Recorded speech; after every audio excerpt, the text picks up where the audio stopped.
Hey, how we doing? Welcome to the show. Wednesday? It is Wednesday. The shoveler thought it was Thursday, but it's not Thursday. Oh, I'd like it to be Thursday. Thirsty Thursday. Great. Friday's a holiday. Totally thirsty. Awesome. Wellness Wednesdays. Yeah. Ooh. Go Not get so much. 2 massages with 6 pints. Let's go. Yeah. Speaking of wellness, how did the half cake sit in the gullet yesterday? The half cake was followed up by a quarter cake. Oh, He really? went home and switched cakes. Switched cakes. Wow. It was like a NASCAR pit change. That's nice. It's nice. Well, you know what? Well, I had a coffee with that one. You're up to your nips and cakes. All these Not cakes anymore. sitting around. Not anymore. Man, life's good. Hey, pizza day today, Jack. Good living. Pizza order. I didn't get an answer yesterday, so I didn't know what to do. I didn't know how pizza at noon today was going to affect your life at Well, you don't want to go 8 heavy, p.m. last night. too heavy on the pizza. Really? Yeah, I would definitely power through that, no issues. But Yeah. he seems to be wanting to hit all the different. Yeah. Very health families of conscious. foods. Yep. Very Less health more conscious. taste conscious. On the I day, tasted that last night. I need to taste something new. yeah, Yeah. on the day he's had 3/4 of cakes. Yes. Can't have too much pizza. Hey, let's get into it. Let's get after this. This show is brought to you by Bet365, largest sports betting platform in the world. Open an account today with Bet365. You're going to be amazed at how much is in there. Huge range of markets. Use the promo code NATION when you sign up. Whatever the moment, it's never ordinary at Bet365. And if you'd like, during the course of the show, and it's been red hot, we've been bringing in the money for the Youth Centers of Calgary for a cash donation. We'll get your comment shown on the show and money to a great cause. We hit both those bets, by the way, Rantanen and McKinnon. Yeah.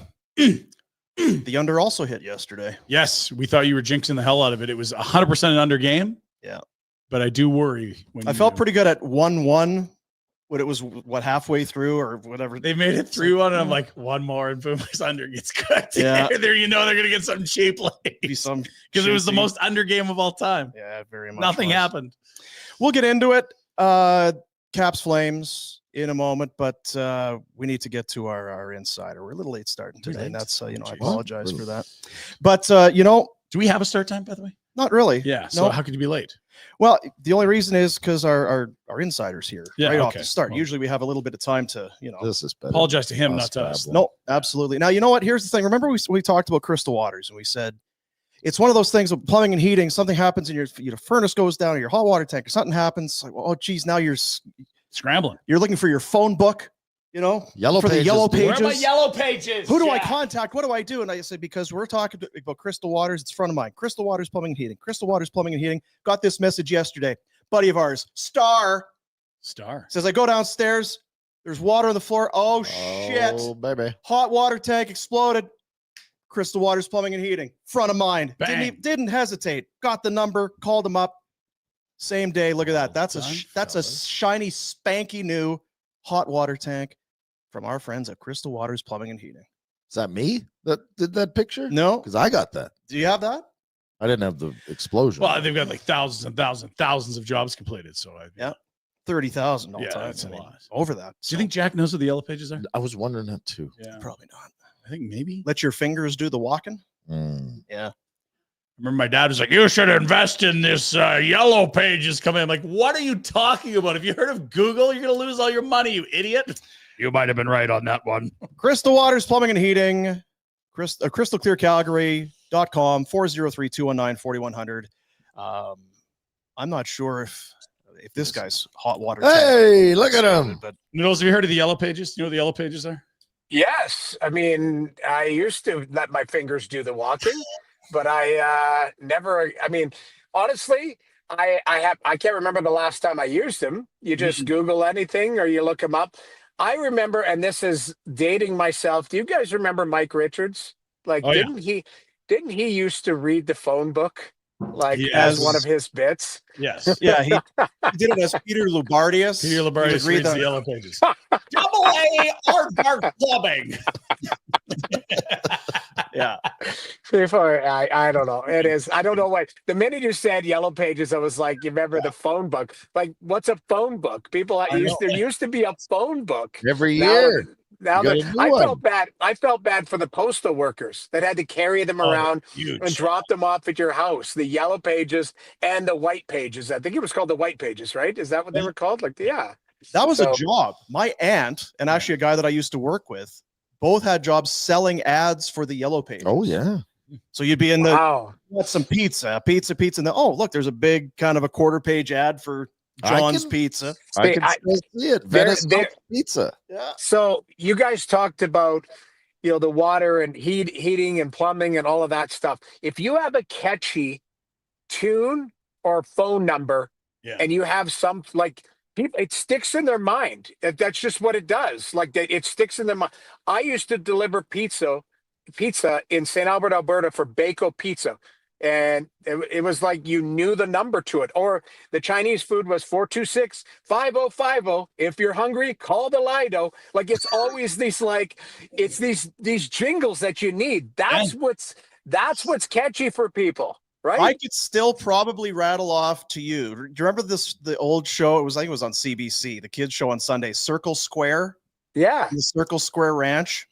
Yeah. I could probably still rattle off their mailing address. Really? Just because of Circle Square wants to hear from you. So write us a letter. Here's our address. 2121 Station F, Toronto, Ontario, M4Y 2N9 or something. Wow, that's really good. I can't That's tell you. unbelievable. I couldn't give you my kid's cell number right now. If it was an emergency, I needed to call my kid and didn't have my direct, I'd be fucked. But I get 2 numbers at the end of the postal code. Otherwise, it sounded flawless. Yeah. Yeah. So anyway, other than that, that's I think it's an indication how stupid we are. Really, You don't need short-term memory anymore, right? Why would you need short-term memory? It's just everything's in your phone. That's true. That is true. Like you used to remember everyone's number. You'd be at a payphone. You have to know the number you were calling. Oh, as if if I'd called Dion's number, you'd have to have that memorized. No. You know what? I had to do some insurance forms, and the person was like, "Okay, what's your wife's number?" I was like, I had to think. I know it. I know it off by heart, but I had to think. I actually had to put some thought into it. I was like, oh, okay, yeah. It was not automatic. yeah. Because you just punch it in your phone. You just press that person's name. You don't punch the number in. And you know what I was thinking about too is because when you were a kid, you knew everybody's phone numbers, you knew all that stuff. Now, don't know any of it. Right. What's that pocket of your brain doing now? Because it used to be really good at it. It's that part of my brain is really good at remembering. Holding microplastics. It's what is it? Is it just what it's full of? It's full of useless anymore. information. It's full of useless information. It's full of scrolls on Instagram Reels, laughing at somebody getting hit in the nuts with a stick or something. That's what it is. That's what it is. So are you at the casino going to double down, split the eighth? What are we doing? I'm not at the casino. My son has pneumonia, so he's been home from school all week. I didn't want a bunch of yelling and screaming in the background, so I decided to go get a haircut. So I'm sitting in the parking lot. I'm going to get a haircut after and head right home. So I figured I would drive early, do the show from here, get my haircut, and head home without my son and the nanny screaming in the background as I sit in my kitchen, because Jack does not allow me to have anything in the background that resembles anything that a team I played for or something like that. Yeah. So I didn't even know the reasoning behind it, but Jack has been bullying me, so I sit in a different spot. He's become a real problem. Now, you didn't get your kids sick because wasn't it last week we talked and their you dog said, well, has pneumonia. It's like a rite of passage nowadays. It just, you know what, I told you guys, I go on the road to get sick. That way you don't get anybody else sick. How did it work out last week? Yeah, I mean, I did. I planned a sickness. I was sick. I was fine. It's all good. But I've got a scratchy throat now because I've been sleeping with my son. He's been coughing in my face for 2 days. So it's coming for me. It's coming for me. But at least I can talk right now. I'm fired up about the Flames and Rantanen trade and all sorts of all hell breaking loose. Do you think Dr. Rhett would prescribe you some cheese toast for your sore throat? Would that help? Start with salt water gargle. We all do that. That's easy. And then you get the nebulizer with some hydrogen peroxide in there. Peter Marr always said vinegar. Whenever he was calling games, if he needed to get through it, he'd gargle vinegar or drink it or something. I'm not sure. Yeah. So my buddy who's a singer, he puts olive oil in water and drinks it on stage, coats his throat, which is crazy. But he said his stomach by the end of the concert is just gross.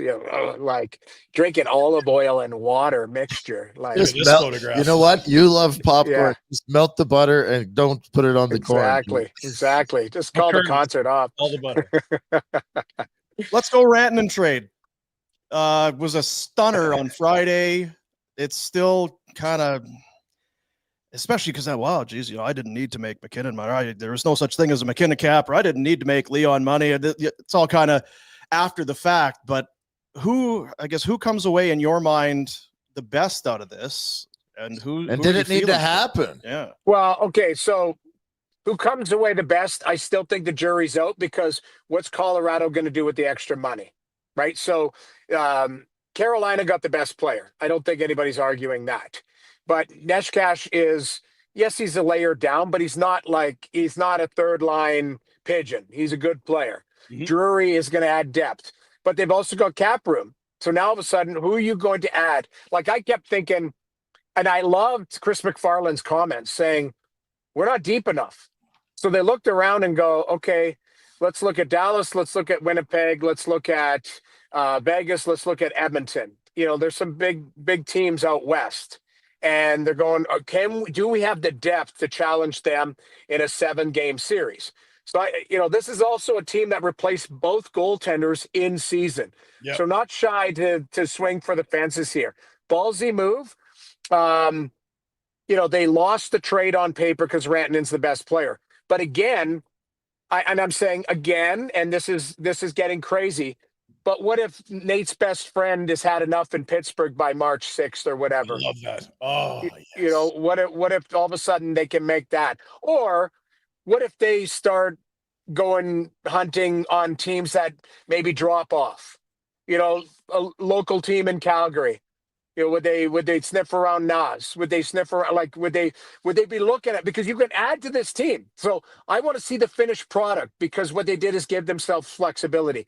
Carolina, on the other hand, got the best player. It's apparently Aho's best buddy, which I didn't know that. So there's another scenario that kind of helps.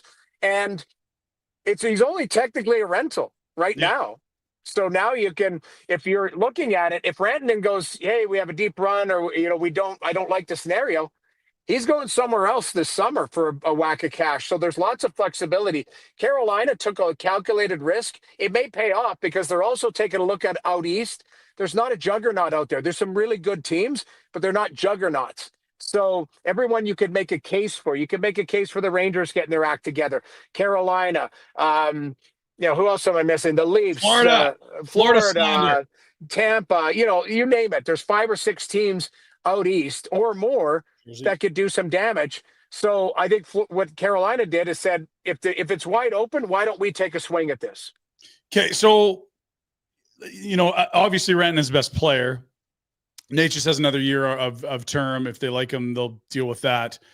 There's picks involved. Chicago, clear loser. They don't get anything at all, basically, for Hall nor for the salary retention. But Rantanen's basically, he's guaranteed to be a Kane for 2.5 months. At what sort of distance into the tournament could you go and say it was worth it? Like, is it a finals? Is it just the cup? Is it the conference semis? Do you have to re-sign him to win this deal? Because he's going to be highly coveted, and Carolina has paid no one in the organization market value, including GMs, coaches, Hall of Famers, top-tier defensemen, star forwards. They have not paid market value to anyone yet. Why would they do it now with Rantanen? So here's the other thing.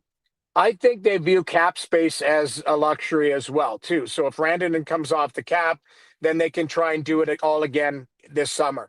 And the only thing I would point to, which is a unique approach, is look who's driving the bus. It's analytic guy Eric Tulsky and Tyler Dello, 2 analytics guys that and I say this respectfully to both of them, and I know Tyler a little bit. I've worked with him a little bit at TSN, and we brought him in, and I would say we're friendly. They're not going to do traditional things. It's not about building relationships and that. I think they're going to punch numbers. I think they're going to look at what's best for their team. And they're going to worry that Rod Brindamore is the guy who builds culture, and they're going to stay out of the way. So to me, I think that they've got a plan A, B, and C. And if A doesn't work, and if they, I don't know, remind me, how far has Carolina gone in this era, the Sebastian Aho era? Have they made it Lots to of semis. Yeah. semis? So, okay, so conference final type of thing, and great. So do you view that again as a success, or do you have to go to the finals to be a success? Like, I don't know, but I think what they did is they gave up Nesh Cash for Rantanen and some picks and all that. And they go, okay, if it doesn't work, we're going to use that money for somebody else to add into this group. So I can see their logic. Here, I'm going to point out on the Chicago thing that it was a sneaky thing I found out yesterday. They got their own third rounder back. But it's for this year. Yeah, but that means they can use it for an offer sheet. Offer sheets happen after the draft, so it has to be next year's third for that to matter. So it's not for that then? If it's a 25 pick, it was last summer, you could use it. Okay, so because that's what somebody told Scout told, because I was like bagging on Chicago going, why are you like the screech guy standing in the corner? When Zach Morris is kissing the hot girl, you're screeching the corner. Why are you doing that? And somebody pointed out, well, they got their own pick back. Maybe they use it for an offer sheet. So that's the only logic I can hear on that one. But, I just want to see the end product with Colorado, and we'll see what happens with Rantanen and Carolina. I still think they need a goalie that they can trust too in Carolina. Freddie's back, but who knows for how long. Yeah, and just to clarify that, so they get the 25 pick back. That draft will have occurred by the time you can offer sheet anyone. So that pick doesn't help them. It would help them last summer. I said the same thing 2 days ago, and people jumped all over me on social. Otherwise, I wouldn't. Okay, so jump all over me. Here we go. Fair enough. Keep passing it on. Find the person that said it to you. Dump on them. Yeah. I'll tell you the thing about Carolina, because I just looked back. They brought in Gensel last year, kind of good. So they gave up Bunting and some prospects and a second and a fifth. Here they get Rantanen for Natchez, who clearly they were ready to move on from him to certain degrees for at least a year. They haven't given up a first. They haven't given up a top prospect, that sort of thing. They're going for it without kind of selling the farm, if that because I just would be a top prospect, but you're right. They're going to have to make a decision on him right away. Yeah, I mean he's already in his mid-20s. It's not. I just mean like that's a valuable piece. Just like Bunting was a middle six NHLer, not nothing. Yeah, but yeah, they haven't emptied the cabinet. But what they did now, remind me, was Natchez the guy whose dad was a pain in the ass? And yes. So, that was it. Like, they probably was like, okay, this guy's not going to be a long-term guy. Let's go and upgrade in that position. And again, Bunting, middle six or whatever, they spent money on him. That's all it was. It was, so they can go and do that in free agency and overspend on somebody else or whatever. I think even though they traded and they got the best player, they still have flexibility. If Rantanen decides I'm going to move on, they can still move out of the deadline. That would be insane. Well, and the other part is they got a third for Gensel in the end when they traded him to Tampa. It's not a huge return, but they got one of those two picks back that they got rid of. They could do the same with Rantanen. Is their goaltending good enough, or do they need to upgrade? I think what they need is health. I've always loved Freddie. I don't know where he's at. Freddie Anderson's a good goaltender, a top tier goaltender. I just don't know. And the other guy, Kochetkov, is Dominic Hasek without the saves. And and what I mean by that is not ideal. Then so he plays chess.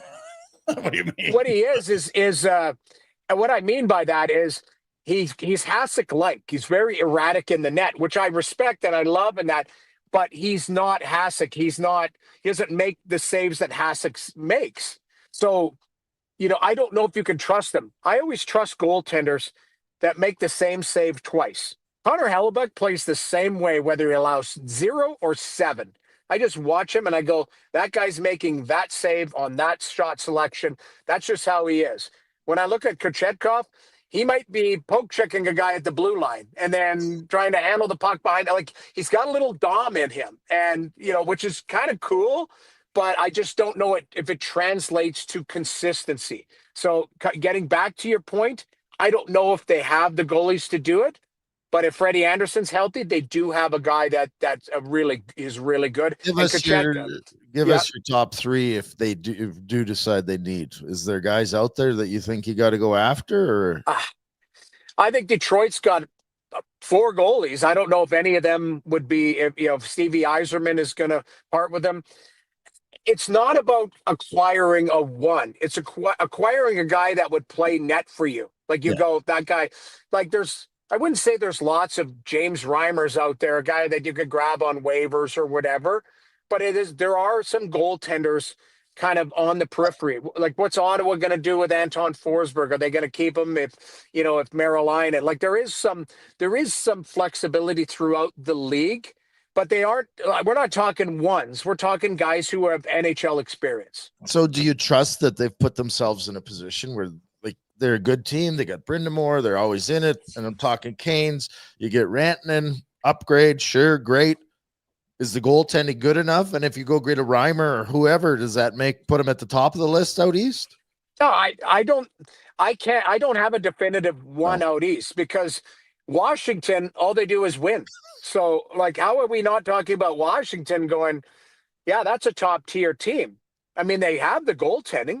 I think they're like, the goaltending. That Logan Thompson, all he does is stop pucks. Like, it's unbelievable. And then, their defense, I think, I really like what they did. The Sandins come and settled in, going and getting Chychrun. You got Carlson, who seems to be ageless. Like, they're a Trevor Van Riemsdyk, like they're a solid defensive core and really good. And then their forwards, like Washington is deep.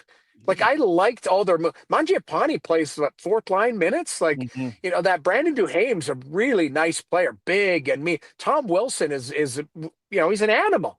He's a unicorn. Like there's Brady Tkachuk and Tom Wilson who play on your top line who can beat you up and score. Like this Strome has become a player. Like, I look at their team and there's no weaknesses. Now, I don't know if they're battle tested that core. That Protish he's a really nice player. You guys saw them last night. Yes. Like they're a good team. I don't know. Are they a juggernaut or are they just the best team in the East? I just look at Florida. Like, are they really flooring it right now, or they know they just got to get into the tournament? They've had the longest 2 seasons the last 2 years. No one's played more games in the NHL than them. Like, as if that team doesn't have another gear. I'm sorry. Yeah, they've got another gear, and I think that they will do something too at the deadline. They always do. So, Florida's 1 point back of the Leafs, and they've been in cruise control mode. Tampa's the same thing. Tampa pissed away 2 points last night on home ice, but they come back off the road. They've got a long homestand now, so we'll see if they can make up the 7 points that they're back in the Atlantic. But, at the end of the day, like there's, the Leafs are good. Like all of these teams are good, but they all have warts. You're right. I still, like, would I bet against Florida? No. Like, but I think Washington deserves maybe a little bit more praise than people are giving them because it's just like, the East is wide open. I'm like, isn't Washington first in the league? Like they win every night, but people just kind of sleep on them. I don't know if they're viewed as a juggernaut, but they're really deep. Well, it's kind of the same as, sorry, I was going to say it's the same as Winnipeg. I think we talked about it. It's like, are you ready to hang your nuts out and take the Jets as the Cup favorite? No. I don't think so. Because we've seen that before, though, right. Dean. We've seen them in first place in January. We've seen them in January in first place in the league. I remember having an argument on my show going to the best team in Canada by far and blah, blah, blah. They barely made the playoffs that year, like scraped in. Like we've seen with Winnipeg, it's like, okay, you got to show us. That's the same people in Toronto here are like, yeah, regular season, great. Regular season, go ahead. Show us in the playoffs. People in Winnipeg are doing the same thing, going, great team, started the season 15-0. Let's see if you can hold up through a full 82 games and then into the playoffs. I think there's some teams that have that mantra around them, and that's why we're looking past them. Okay, so I want to get back to the big trade just because you noted the analytically driven front office in Carolina. Yeah. Colorado is very much the same. I've heard a theory, and I don't know that I believe it necessarily, but I'm curious. When you play next to Nathan MacKinnon for the vast majority of your career, and you're a very, very good player, is there a chance that another organization might think you're better than you actually are? Like, is there a chance that he's a star, not a superstar, and he's a point per game player, not a point and a quarter, and he's a 40-goal guy, not a 50-goal guy when he's not next to MacKinnon? And is that where this deal starts to make any sense for Colorado or not? Maybe. I mean, I always do this like levels thing, and I have to show you with my hand, even though I'm holding my phone. Okay. So if Rantanen is here, how far down is Neshkash? Is he just like a step below? Like, because I think what you're doing is you're taking a gamble on the gap. Yeah. Because that's what you're taking a gamble on, is where Rantanen was to Neshkash. You're looking, can that gap be closed by having depth within the organization? So by getting other players. So you're right. Maybe Rantanen goes, but Rantanen's going and not playing, alongside a pigeon. Like Sebastian Aho is a really good player. And what you need is maybe Rantanen is the finisher that Aho's been looking for.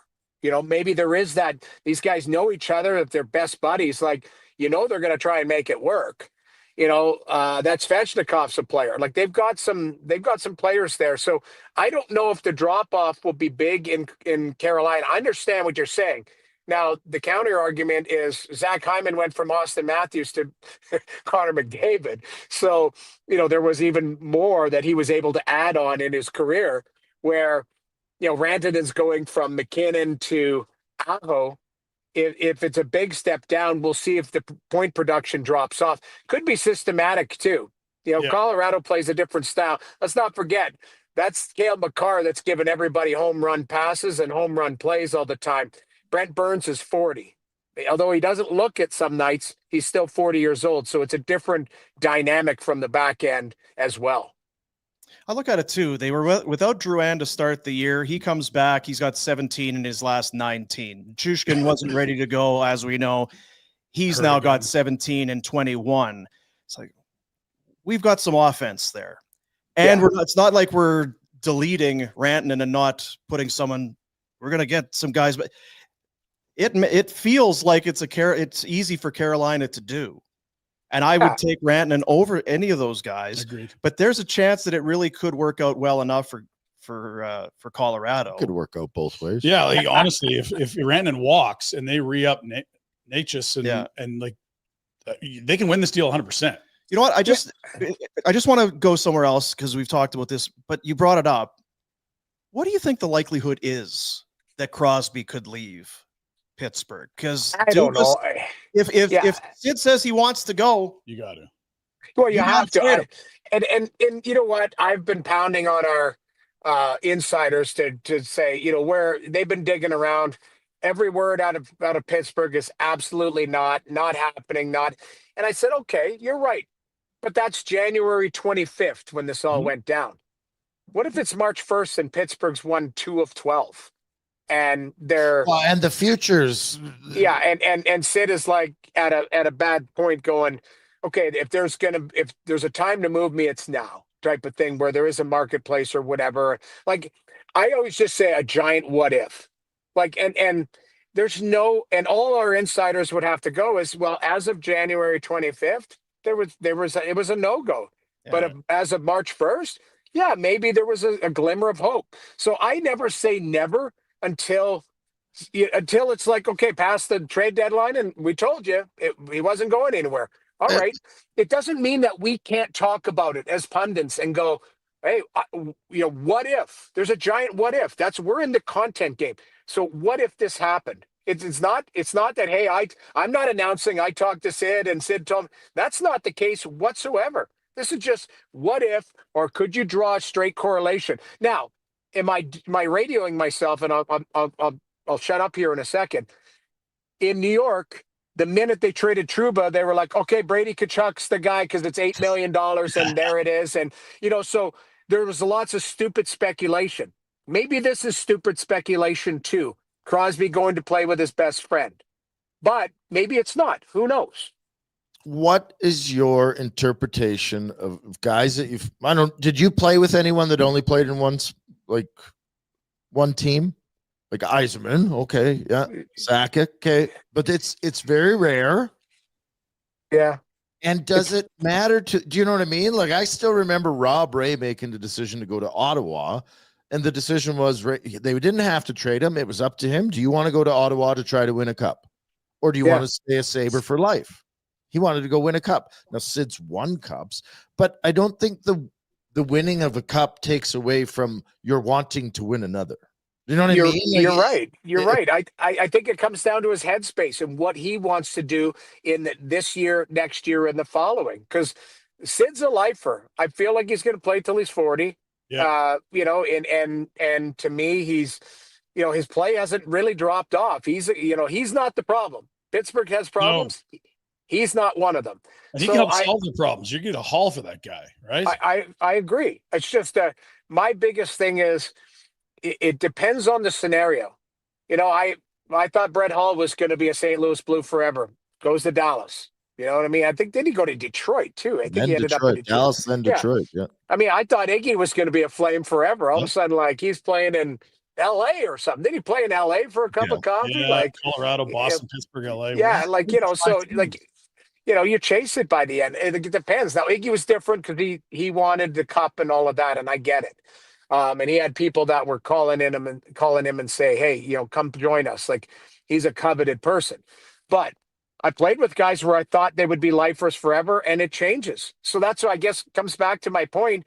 January 25th, it could be an absolute no on anything. March 1st, it could be different. Never know. There's another layer to it. Pittsburgh needs to do something. I'm just looking at their roster. I mean, Sid's 37. Like you said, he's got 53 points in 52 games. He's having a hell of a year, still playing. Rust is 32. Malkin's 38, 31, 32. Letang and Carlson. They're an old team that is not in the playoffs. Yeah. It would make, if only it would made hockey sense. It's good for depending what the return would be, but the Avs could use them, and Pittsburgh needs to start redoing this. They'd also really get him out if they moved him. You'd get a top 5 pick and a huge haul for Sid, and finally you can start rebuilding. And I'd worry about the fan base because that would be a heart punch, and you still got to sell tickets. I don't think Pittsburgh's a market that's home and cooled and is an easy sellout every night because then Malkin's leaving. Everyone's going to go. But yeah, man. Well, what happens if they stay and leave? Well, they all have a couple years left on their deal. That's the thing. Like that, you know what I mean? I know. It's a slow death, though. It's a slow death. Like what you're watching is like, a slow, painful death. Like, like Kyle Dubas went and got Kevin Hayes. He's like 32 years old. I know. Like it was like, all right, you're not trying to retool and get younger on the fly. I guess that is getting younger, relatively speaking, but it just. There's some moves there where it's like, okay, don't really understand it, but I understand you're trying to do everything to appease the owners, appease Sid and crew. But at some point, the reality sets in. Kyle Dubas will at some point get the go ahead from ownership to go blow this thing up, garage sale, pennies on the dollar. You're going to use the cap space and you're going to flush everybody out. And I don't know what that's going to look like. I don't think it's going to be this March. But I would argue that you probably could start it this March because I don't think they're a playoff team. Because waiting is only going to extend the pain. Waiting's the worst. We saw it here with Jerome, and then it was. Yeah, it was a disaster. I wonder if Sid was to go and get some advice from Mario Lemieux. You were a one-team guy. You won the cups. You didn't need to do more winning. So different though to me because Mario was hurt and Mario. Yeah, but just in terms of because he would have life experience to be able to look back. It's not the end. A lot of guys do it. A lot of guys leave and play for other teams, and it's not as though they're. Mario couldn't because they owed him so much. It's not as though their careers are tainted. No, but I think you're on to something. Even you go for a blessing, you're going to the Don. You're going to the dad of the organization because because Mario is and always has been Pittsburgh. So you're going and asking advice and saying, "What should I do here?"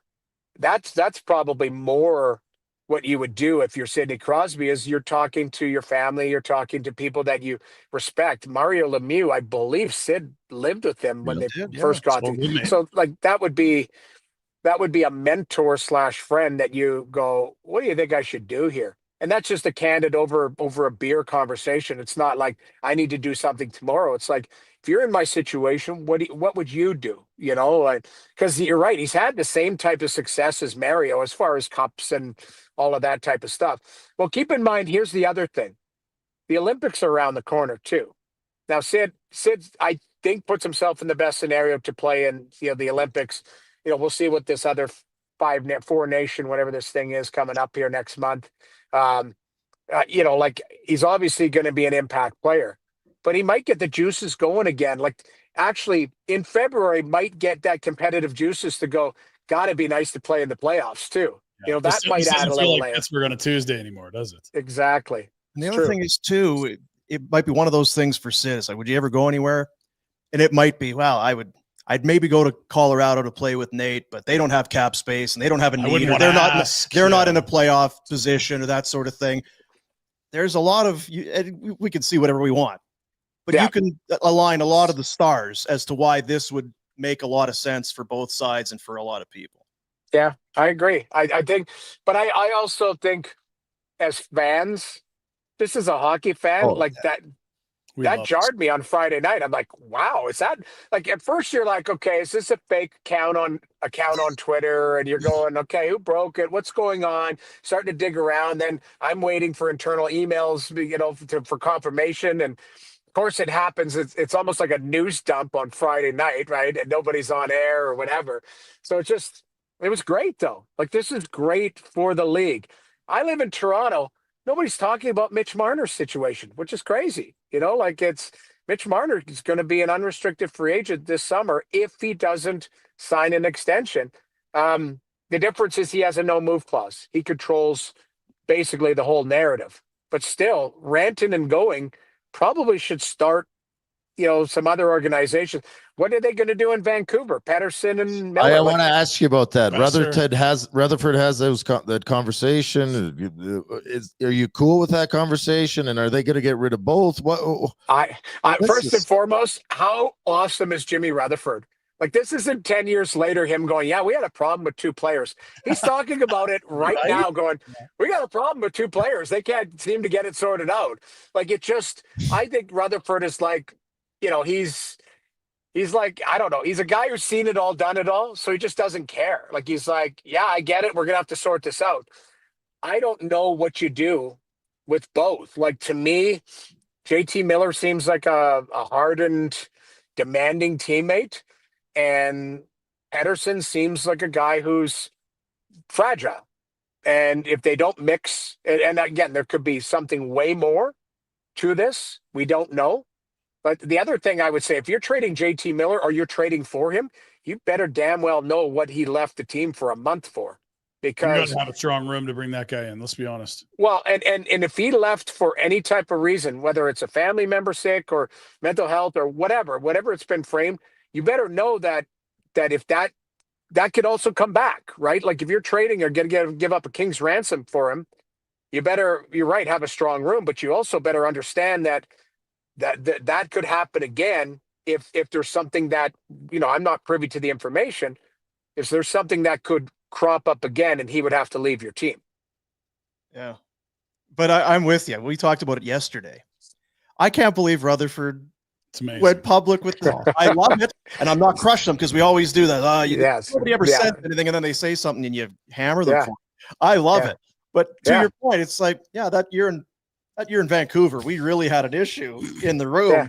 Oh, that's today. It's today. Right now. It's right now. And he's basically saying, like, we know we might not get full value for these guys because, you know, everybody knows it. But then, so maybe they decide, you know what, we're going to keep it in-house the rest of this year and we'll deal with it in the offseason.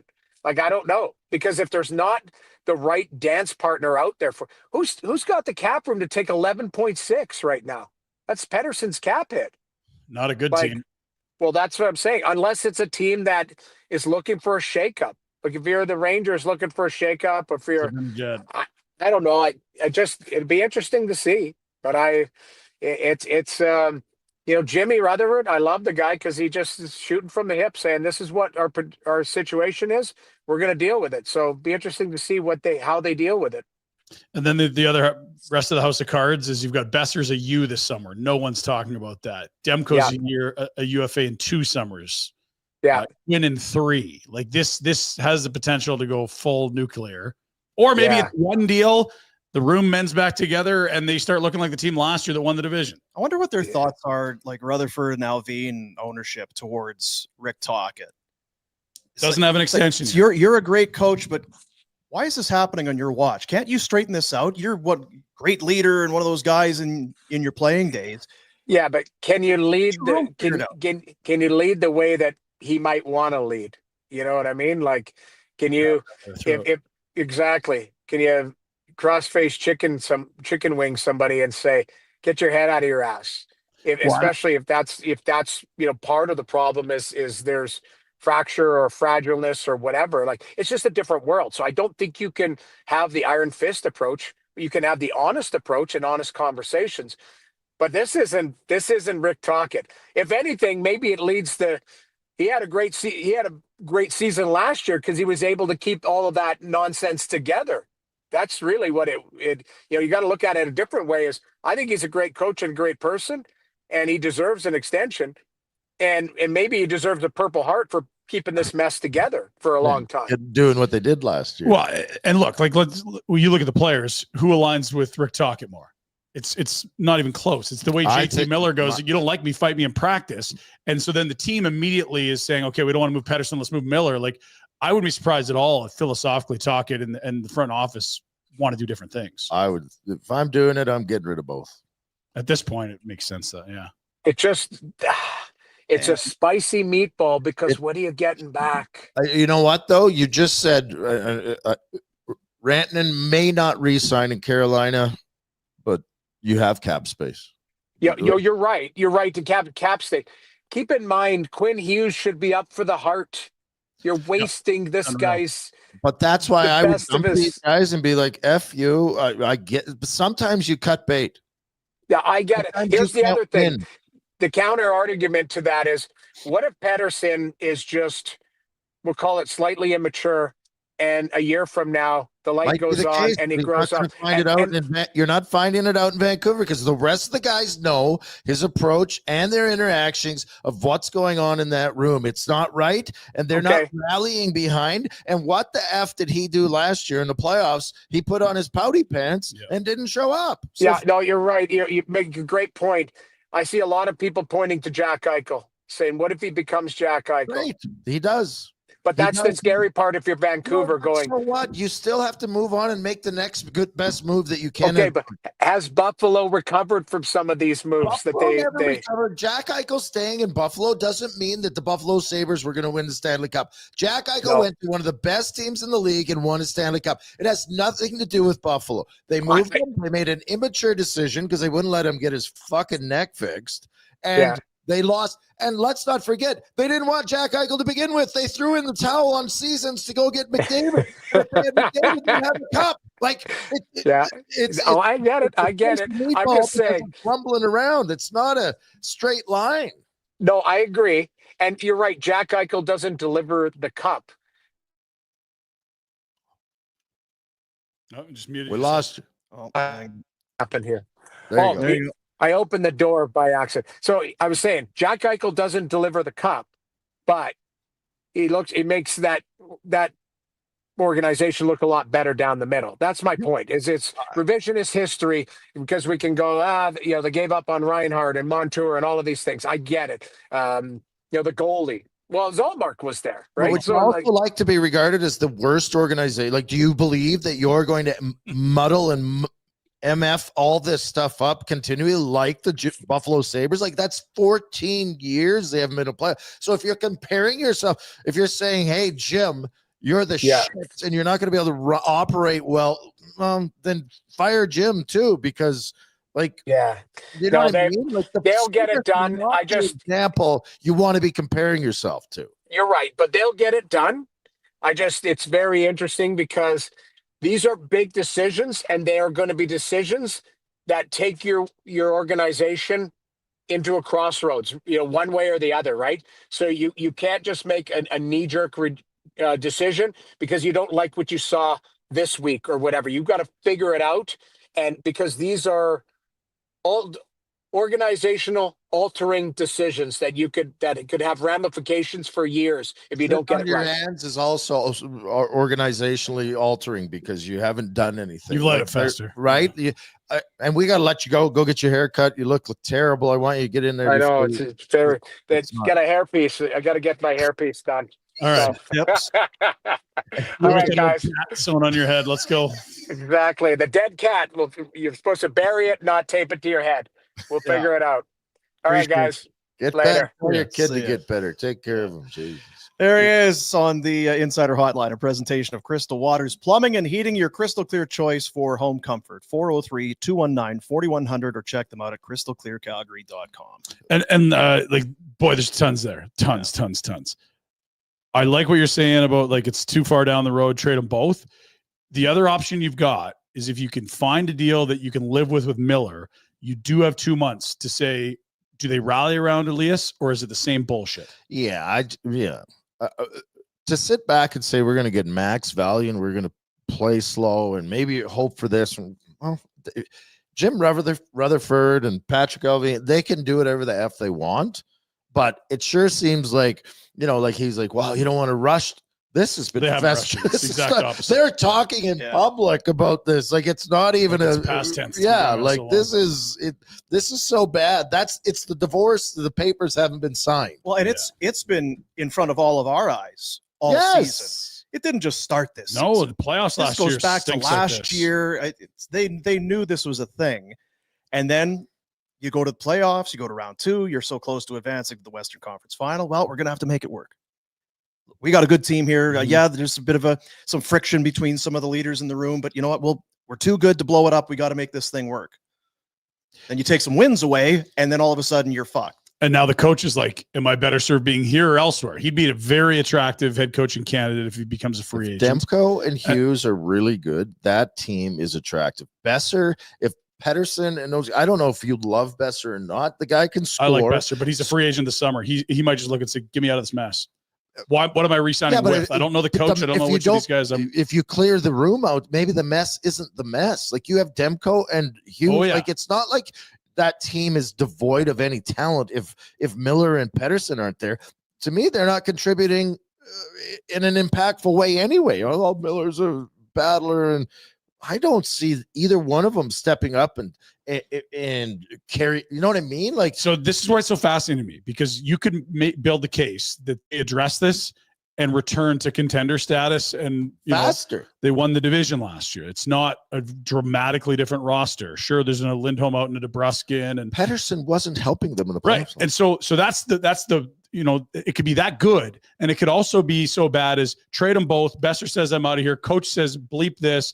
Demko's up in 2 years, says I'm done, get me out of here. And Quinn Hughes says, well, I'm not hanging for a rebuild. Like they're very dramatically different outcomes. This could go nuclearly bad, and I still do believe this team, if they get the shit together, could compete. Like it's I don't know that you see many teams with these outcomes this wide. The highs and lows so far apart. Competing with these guys sounds. Well, you have to make a deal. You got to move Miller.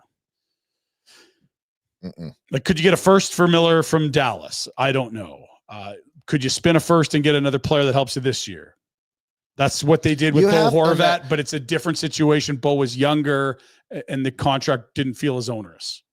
They didn't want to give him the new contract. And saying just dump these guys, they're going to have some sort of plan. There is free agency in the offseason. Vancouver is not.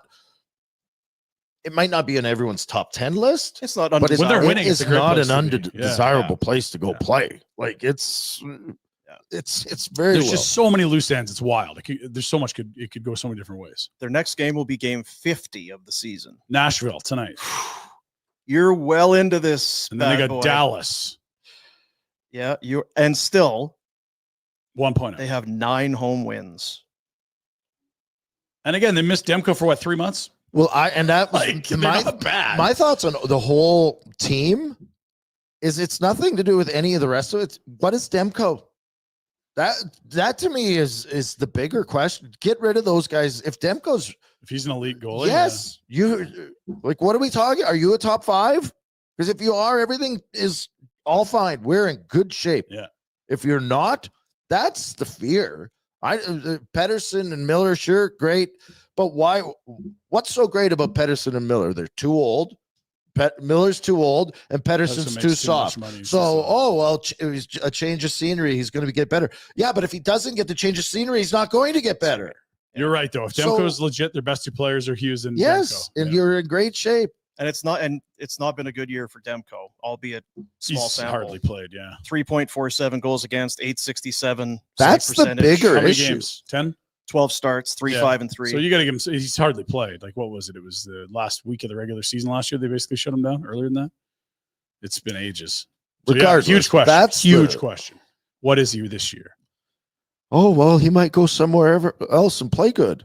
Well, and You know what's the worst is that ordinarily Pinder would be reveling in this, but he's planted his flag in this they're good take, and you can't let it go now. I've And also said this could go nuclear and like throw them into. I haven't heard you say burn just the said that. the downtown, set it on fire in months. Yeah, like you that haven't was every really ridiculed Well, so- 9-10 days. So if what I just said a minute ago comes to fruition, which is you trade both, Besser says, I'm out of here. Those are my boys. And then Quinn Hughes is 2 years away and says, screw this. Demko's gone.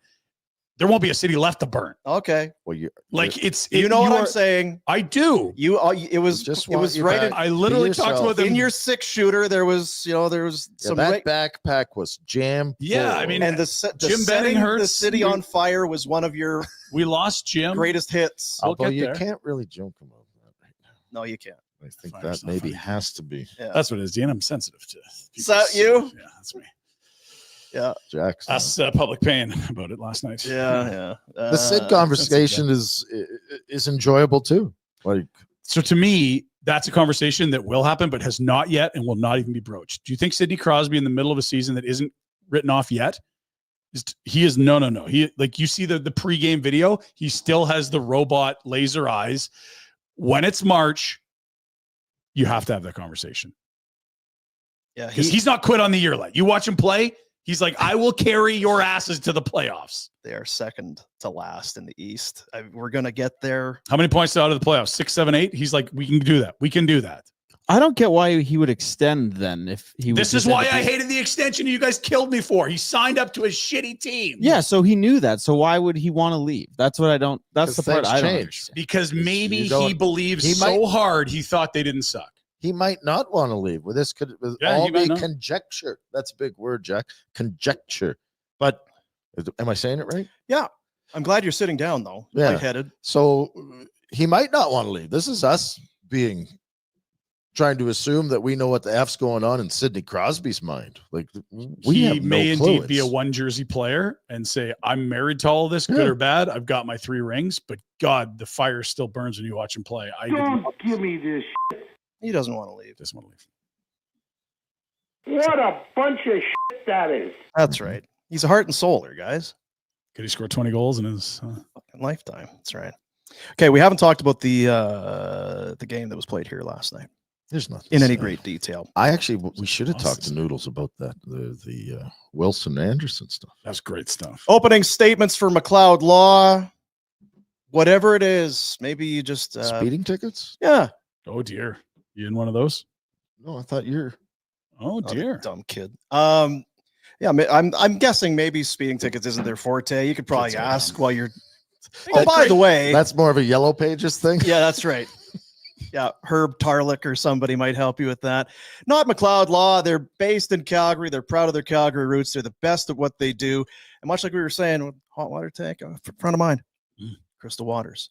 You need some legal assistance, need a lawyer for whatever it is. McLeod Law. It's right there. McLeod-law.com. They will help you get through whatever it is that you need getting through. The Flames lose by a score of 3-1 last night against the Washington Capitals, who, yes, improved to 34-11-5. They're very good. But I wonder if you were to sit down with somebody who didn't have any preconceived notions or whatever and just watch this game. One of these teams is tied for top spot in the league, the talk of the league. The other team is scrapping to try and hold on to a playoff spot. Was it clear cut? It was not a lopsided game. I didn't think Washington, because I was watching. It's like, so what's so good about Washington? Okay, well, what are they doing? Well, you know what? They back check. They're committed to going hard both ways, and they're on the puck and that. And I guess the goaltender's very good, but there's no. Nothing special. There's It's no not a secret sauce. Ovi, of course, but there's no superstars. There's Ovi is nothing. not. You can miss the playoffs with that group with a different coach and a different It system. feels like it. 100%. They're not overflowing with talent, but that's why Spencer Carberry is the biggest favorite to win any award in the NHL this year. Like that, this is absolutely system, structure, work ethic, and goaltending. it's another I game like where their lineup though. They got size. Yeah, there's some nice pieces, but there's it's- no like how many superstars are there? Nope. And Ovi's what 36 or 7? Like yeah, the coach has got them. they It's a winning formula for what they yes, are. They work. It's not like Colorado, we're down 4-0. We'll turn it up against Buffalo and win this. No, they can't play that way. God. No. They are opportunistic. I mean, they if there's a turnover, they come hard with speed and transition. And you look at the goals that they scored. One's a 5-on-3. One, Uyghur puts it right in the guy's stick. And the other one, Backlund falls into fucking Coleman, and then it's a breakaway for Poitras or whatever his name is. Did you enjoy Tyson Berry getting lapped on the foot race? The poor guy. Protas could move. It's not a shot at Tyson. Protas is he's a beast. Yeah, a man of that size, and you're like, oh, tail lights. See ya. Okay. Yeah. I would also expect my captain not to turn the puck over. Yeah, anyway, but anytime he makes a mistake, you crush him. Everyone makes mistakes. He was terrible last night. Uyghur had another couple of mistakes. Like, look, you play a lot on a team like this, there's going to be some highlight reels the other way. So, yeah, they're opportunistic. They're a team that plays, they play to their strengths. There's nothing real. There's no, it's not. You know what kind of is? It's almost a template for the Flames, isn't it, moving forward? Strong goalie. Drafting late in the first round, but developing guys well. Like, we don't have stars, but it's structure, work ethic, goaltending, and like, don't swing and miss, even if you're picking later in the first round. Yeah. They do score goals, though. That's the only thing the Flames don't have going for them. It's not scary. Now, but they haven't graduated these kids they just drafted. Like, I know, but what's going to happen the rest of the year? Let's not. It's easy to say, well, we're going to get more guys and score more goals a year or two down the road. But this year, they want to make the playoffs. Yeah, they're going to grind their way in. Yeah, that's what they're going to try to do. And they played the two top teams. Winnipeg, like you said, Flames were right there, like the effort, but Winnipeg was in control of that game. Third game in 4 nights, scheduled loss. Yeah. You looked pretty darn good for a 3rd and 4. I'll tell you that. Last night, you're back at home. Liked a lot of the game. Liked the effort. Can't score. Can't score. Now, is that the opposition, the goaltending, probably all of the above, and again, then you also just played the 3rd from bottom team in the league in the NHL, and they were kind of right there with you too. But we just said that about Washington. They're not. Yeah. It's the NHL. First place doesn't beat last place 7-1. No, just cause. No, but what it isn't also. This isn't last year's Rangers that won the President's Trophy. This isn't the Florida Panthers. This isn't the Oilers. This is not a Dallas team. This isn't Vegas. Like, the team at the top is not the best roster. It's not even close. No, they've just had the best. They're playing 60 the best games. That's the best team. Yeah.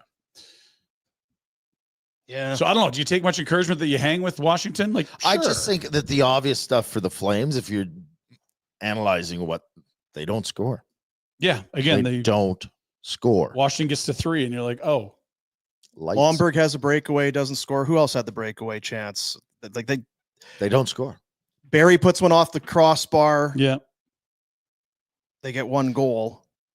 I'm just curious. Yeah. What are they okay with it? Like, do you step back and take a rational thought and a point of view and go, "Oh, the 2 top teams. Yeah, we didn't score much, but whatever." They're going to play Anaheim, and I think the last Anaheim game they need overtime to win. I think they can win and lose against any team in the league. This group, they really can. I know, but if you make a trade, like we were talking about, speculating on trades. Should we be speculating on the Flames trying to bring in someone to help them with scoring if they believe they're a playoff? They will, but they won't until March. If they're in it in March, I think they will. Boy, that's dicey. Yeah, but it's also Connie just saying, look, I want it, this group's deserved help, but I don't want to go at a guy, watch you lose 5 in a row, and then we finish in the bottom 10 anyway, and I lost the pick. Trade him again. Yeah, maybe, but yeah, I don't know. I think they're going to use all the time they have to evaluate before they decide whether to buy or sell. Because it's a rational thing to do. You don't want to take the wind out of this team's sails, but you also don't want to push chips in on a group that's just old and can't score. Oh, I agree with you. But I'm not the GM of the team. I think that's absolutely what he's going to do. I think you could add without mortgaging or getting, too far away from what your overall plan is. Give me an example. We're building it. Use 1 pick to get a player. How high of a pick? Like a second? Yeah, not a first. Okay. But a second for a guy that has. Can you pull up the list of picks they have in the next draft? Yeah, I will right now. I was just doing that. I don't know. It's also contingent on what the player is. Totally, because I think it's easy to say that. But again, once we say, here's the name, here's the picks, it's like, ooh, I like that. Or, ooh, geez, that seems expensive. I don't know. I mean, I think if you're 3 points into a spot in March, I think they will do Well, let me ask you. maybe you're not three. Wow, this is silly. If you're one out, I'm less keen on I know, that. but Yeah. if you had added a guy, You might have a point or two more. you might have 4 more points, which changes the right. Like that's the problem with the slow play. 2 firsts this year. You don't know whether it's your own Okay, but and Devils or Florida and Devils. 2 seconds this year, and then 2 firsts next year. You're not swimming in first and seconds beyond just this year. And you've also drafted a lot of guys. Yeah, You- but keep doing that, please. Yeah, especially if you have classes like last year's But class. you might be able to move one of those guys. You could do. You've got something. 2/3 next year. Can that get you an upgrade on Hanley or Miramanov? It better. That's an area I'd go. If like the identity of this team is what we just talked about with Washington. It's going to be goaltending and structure and work ethic. If you could add another Bahl type or just a competent top 4 guy that is hard to play against for other teams and create chances, that's going to allow this team to go in sort of the 0-4 mold of like, you might outplay us a little, but we got the better goalie and we're going to work our tails off. I don't think adding an enigmatic scorer is going to work with this culture as easily as a defenseman that plays top 4 minutes, because you're squeezing in Barry, Miramanov, or Hanley every single night in the top 4, and they're not those guys. They just aren't. I think I told you guys what Robert Munich of FlamesNation.ca said yesterday. in Bobby his Germany? article. Yeah. No, tell me. Regarding Brandon Saad. Now he's out there. You have cap space. He's on waivers. He had 26 goals 26, last pretty year. Good. Did you get last year's version? That'd be nice. What did Bob say? Bob said he was in favor of it. Oh, Then you try and but he's German. you can make a push this year. You do the same thing next year. If that doesn't happen, put him in a position to get some numbers, trade him. Yeah, or it's just he gets probably the 32 math, and I don't know. 32 to me is It depends on the player. I mean, again, if you're a GM, you do your homework, you talk to your medical guys, you look at his records, you watch the tape, you check into the data about his skating speed. Like, is there a significant physical drop off here, or is this just a bad year? yeah. He's got 7 goals after a 26 goal season last year. 7's not bad in the Flames lineup. There's a new coach who that's just a guess, is that there's some fit that isn't there between the two. If you want to add some potential offense, there's a way to do it for free aside from dough.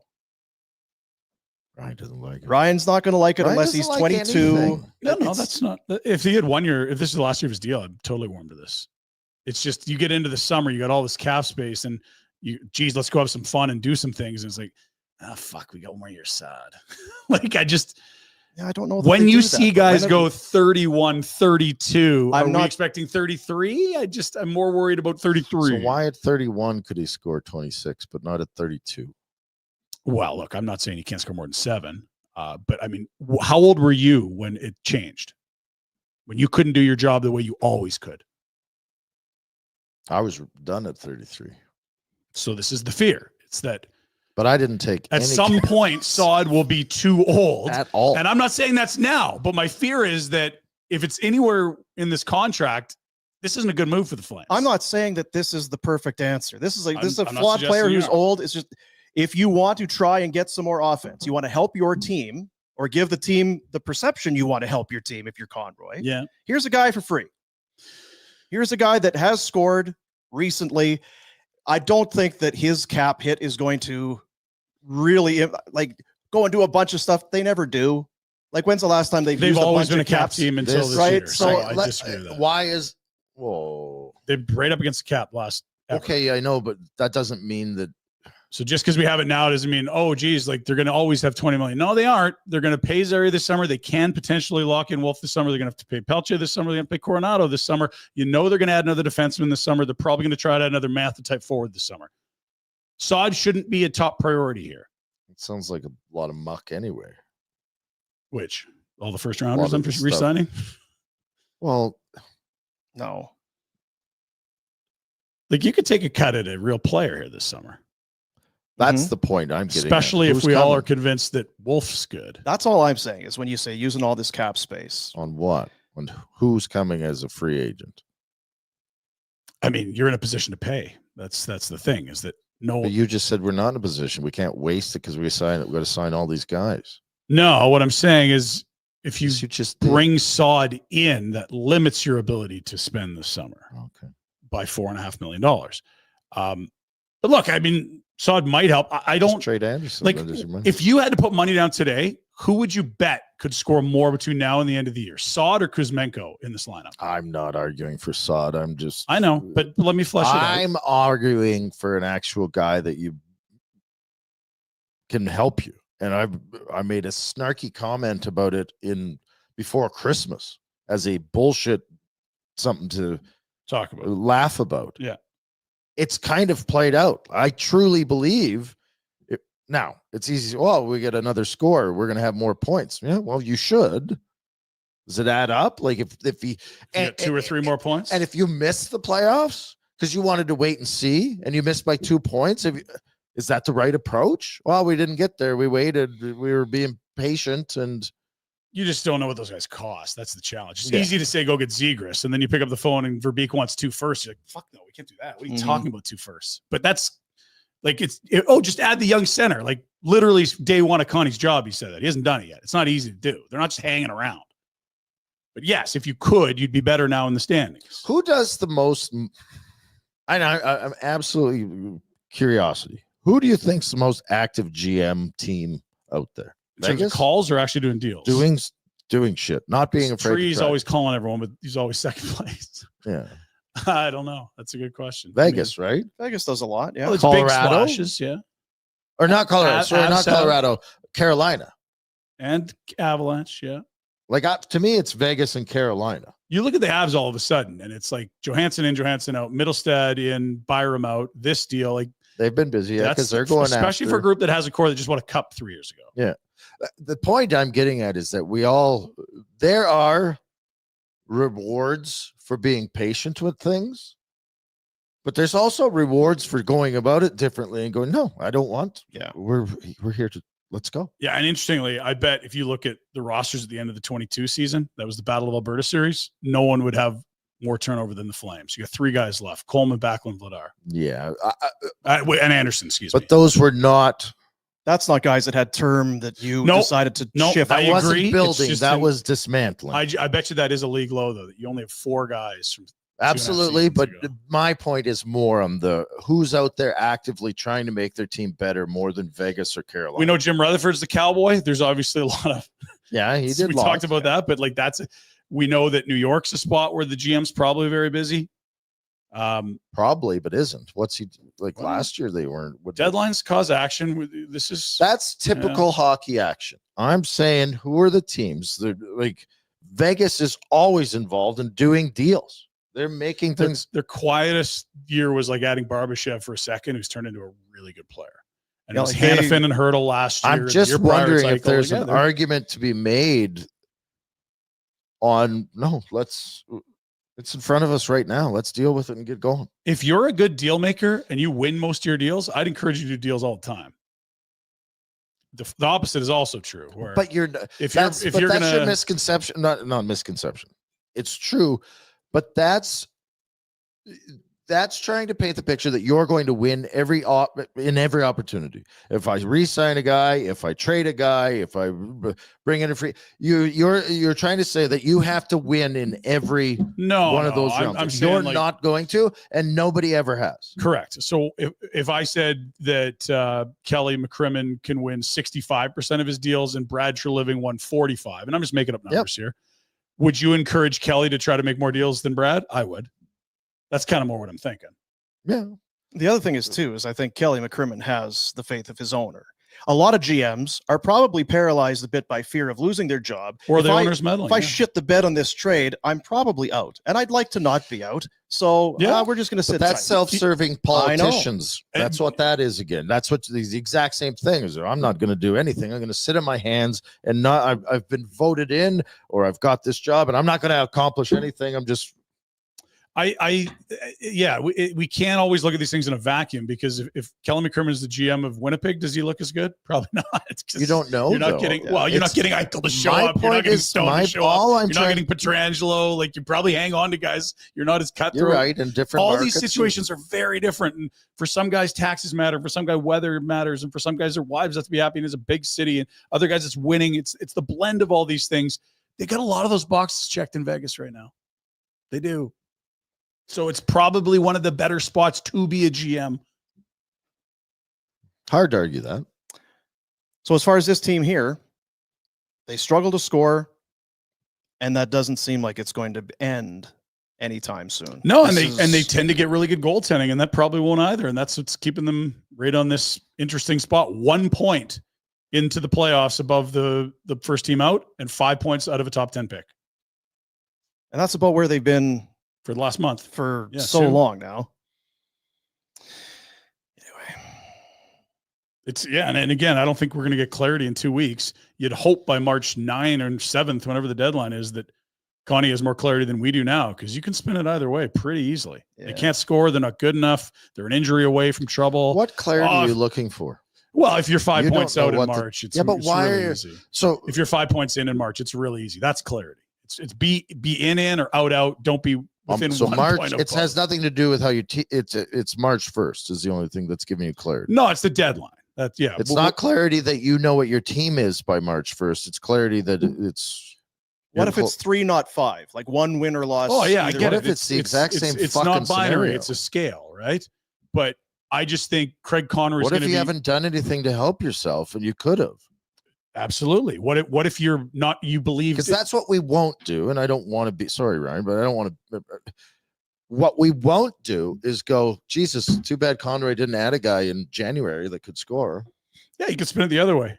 Let's say you do add and you miss anyway. Like, Jesus, we should have sold Anderson in January when you could have got this haul. You can you can sell March 1st. We can spin this both ways. It's not going to give you more clarity if you don't do something. You just have a greater assurance of what this group is. You don't know what this group is? Well, you have an idea, but you don't know how healthy you are, and you don't know what your needs are in March. Well, they could be drastically different than right now. So you're going to tell me there's what do you mean? So is Zary back in March? That's an important factor for me. For sure. If he's not, it's even more important to go fucking get someone. Totally agree. How healthy you're in the blue line, that matters. Where are you in the standings? That matters. Is Dustin Wolf still playing, elite? What I want to understand is, are you going for the playoffs or not? And are you gonna just? I think they'll make their minds up in March. I really do. As silly as that might sound to you to not make up your mind now, but I don't think they're going to rush a team that just isn't that good. But I also don't think they're going to tear down a group that's played above, I guess, their expectation. You're not wrong. It's I understand the frustration, but I do believe that's what they're going to do, is just sit and wait and let the team signal for them. I just feel like you're going to be where you are. Probably. You're going to be a couple points in or out. It's the most likely spot. And if a 2 point either way is going to completely change your philosophy, I find that kind of hard to believe. It wouldn't completely, but it would, it's everything's on the spectrum. It's not trade or don't. That's kind of how you're shaping it. If you're 5 points in or 5, 10 points is a big gap. So 5 into 5 out is a huge difference in philosophy. If you're 3 out versus 5 out, we just said that we believe we'll be in a similar spot. So don't give us the 10-point swing, because that's not the conversation we're having. If they're 10 points out of a playoff spot, yeah, real easy. Very easy, yeah. But we don't believe that will be the case.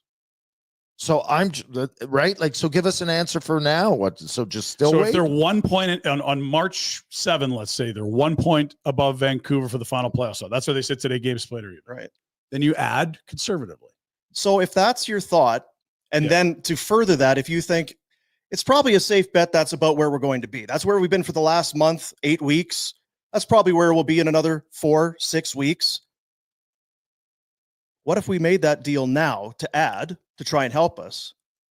When that deadline rolls around, are we ahead of where we would be if we don't get something done? That's the whole point. Maybe is that decision. I understand that case is it's legit. But I mean, it doesn't make a deal any easier to do right now. No. And if you're selling, are you not asking for more now if you're going to forego the bidding war at the deadline? Like, you could spin it so many ways here. They don't seem to have great clarity on Zary's timeline. He's skating, apparently. Looking better. But again, does skating mean 3 days, 3 weeks, ligaments? 3 months? We got to ask Payne. He knows. What was the injury? Let's not side. I actually like this conversation, because I guarantee you these are the conversations. They 100% are. And I think the overarching thing that's probably stopping them from making a big deal is that when they all sat around this summer, they said, look, we like a lot of the guys in here. We like the culture we've been. We didn't like the circus that surrounded this team last year. I don't want guys in the trade block. And you probably really like the job that Ryan Huska and your leadership group has done in creating a culture where guys are working really hard and like coming to the rink. They had a much more talented group 2 years ago that had no interest in being in the Saddle Dome. They hated coming to work with a Hall of Fame coach and a much better group of players. They hated showing up to work. They didn't like each other. They were fighting. And so if you really believe that, okay, maybe we could get in if we add, but I actually do think in 4 to 8 years is our chance to do something special, I wouldn't get too wound up about 1 year where you play over your shoes. So let's just wait. And if it's there in March, yeah, we'll add. That's a very, I'm sitting into my treetop. Like that's so 4 to 8. What you don't need 4 to 8 years out. That's well, what I don't know what their horizon is, but they have long-term plans here. They'll have a So when does Zane Parrott hit his prime? It's not next year. You're putting a lot of stock in a kid that's. I'm putting a lot of stock in. If you put a collection of 5 first-rounders together, they're not all going to be great, but that will be your future core. Most of those players, and I don't think they're done drafting high. I know they probably won't this year. What if you get a Dustin Wolf injury next fall? Are you convinced this team is anywhere near where they are in the standings? Do they have the capacity? Of course not. To but stay if Dominic out of the Hasek was hurt, we don't go to the Stanley Cup Finals. You can't play something shitty might happen to us. Well, but when your team is playing this far over their heads, yes, you do have to consider that. Like you're one guy away from not being in the spot. What do you mean by over their heads? Do you think with league average net minding, where are they in the standings? I'm asking what you think. I don't know. Crosby, this Penguins don't win. What is stupid? It doesn't matter. It's what you have in the room. So is this what they are, or are they just lucky? Because that's what you're saying by making that comment. Wolf is on your team. He is playing that position. He is stopping those pucks. That is not over your head. Do you know what I mean? Like I understand what you're saying. I didn't like. Can you where do you think they'd be with average net minding? I would like to hear the answer. We have Dustin Wolf. Why are we having average net minding? Yeah, why do you need to? Because even Hall of Fame goalies have average years. Like I think this team could pick in the top. So then, if they's going to have an average year, it's not this year. Then we should be all more excited to go. If you add a dynamic forward, like say a top 6 guy, how do you like your odds against Vegas, Edmonton? I don't like my Dallas, odds in 4 years against. So maybe that weighs into their decision making as well. That's 8 days in jet fuel. It'd be nice to get in, but I'm not giving up another second. And you could, and that's a fine answer. And now I'm cherry picking. You could be in the mid 2000s and say, you know what, we're not going to do anything. We're going to wait for these first rounders to all play together. When Nemes and Berchi and Jankowski all come, one of those is we want to be ready. How many top 10 picks in there? 0. What's that? What do we have now? Well, the caliber of prospect isn't as high. That's but what do we have now? Like when you do we have now? Nemes, what do you have now? How many top 10 picks do we have now? Perrick. So if they're top, that's why I have the highest hopes for Perrick. Yeah. Okay, which is great, but you have one. Right. So you're saying that because there wasn't one there, like Berchi was 14th. Yeah. Like, my point. And what makes you believe, this is fun to argue with, what makes you believe that Wolf next year is going to be mediocre and the team's going to be worse? I think he'll be great. No, I think he'll be fine. Then what are you stacking the thoughts on these top early picks that you're going to get? Oh, I just think the more first round cuts you take, that's the better. Fine, but you have. I look at Washington. You're putting the pause on this team for 3-4 years. No, until Perrick and these other top picks come due. Incorrect. I'm not going to waste valuable future assets for the next 2 to 3 years. Like you could trade your first this year and next year. Vegas is first. New Jersey's first. Don't do that. That's what I'm saying. If you want to add a second pair defenseman for a second or third rounder, okay. I still don't know where you're getting to these high picks. What do you mean where you're getting? Well, you just said that if you have top 10 picks and you can rely on them being really good, and that's 4 or 5 years out, it's going to be. So how are they getting them? Well, I mean, they clearly have one from this year. They don't have others. To your point, I think it's not crazy to think they could have a top 10 pick this year. They're 5 points out of it. And if they're out of the playoffs by 2-3 points, it would be pretty silly not to play a little more Dan Vladar, and a little more. Let's look at Solovyov and Stromgren and Kuznetsov and Jeremy Poirier. You should, once you feel like you've made the decision not to go for the playoffs, if that arises, you can stick handle your way into a top 10 pick, and you could be looking at like a 6'5" right shot center like Roger McQueen, who's dealing with back injuries and slides out of the top 5, where I think he'd be picked all day. Well, I hope his back heals. I do too. Yeah. Stem cells, kid. But no, like I'm not on the train that they're never going to pick in the top 10 again. I don't disagree with you on trying to build with really high end talent and drafted kids. I just don't know that you're going to get there. We've had this debate, argument, conversation a lot.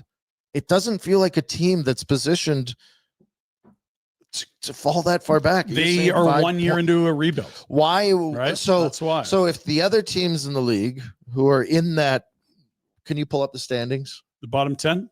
Not the bottom 10, even the teams that are fighting for a playoff spot that are around the Flames. So St. Louis, Vancouver, Utah, Seattle. Not even out west, because I'm talking. So where you to get you in the top Columbus, 10, Montreal, Ottawa, Boston. So if things continue on and you're all kind of in the same boat, but you're closer to having a top 10 pick, well, we're going to play Vladar more. Why aren't the other teams going to throw in the towel?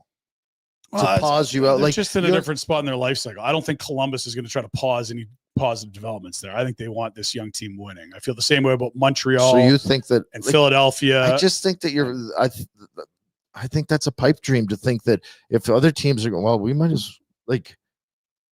Why doesn't Columbus want a top? So if the 10 Rangers pick? are in the same spot, you think they're going to start tanking? How much worse than the Flyers why? and Habs and Blues and Ducks and Utah are you going to be? You have to be 3, 4, 5 points worse. That's it. So 1 point a month, Dean.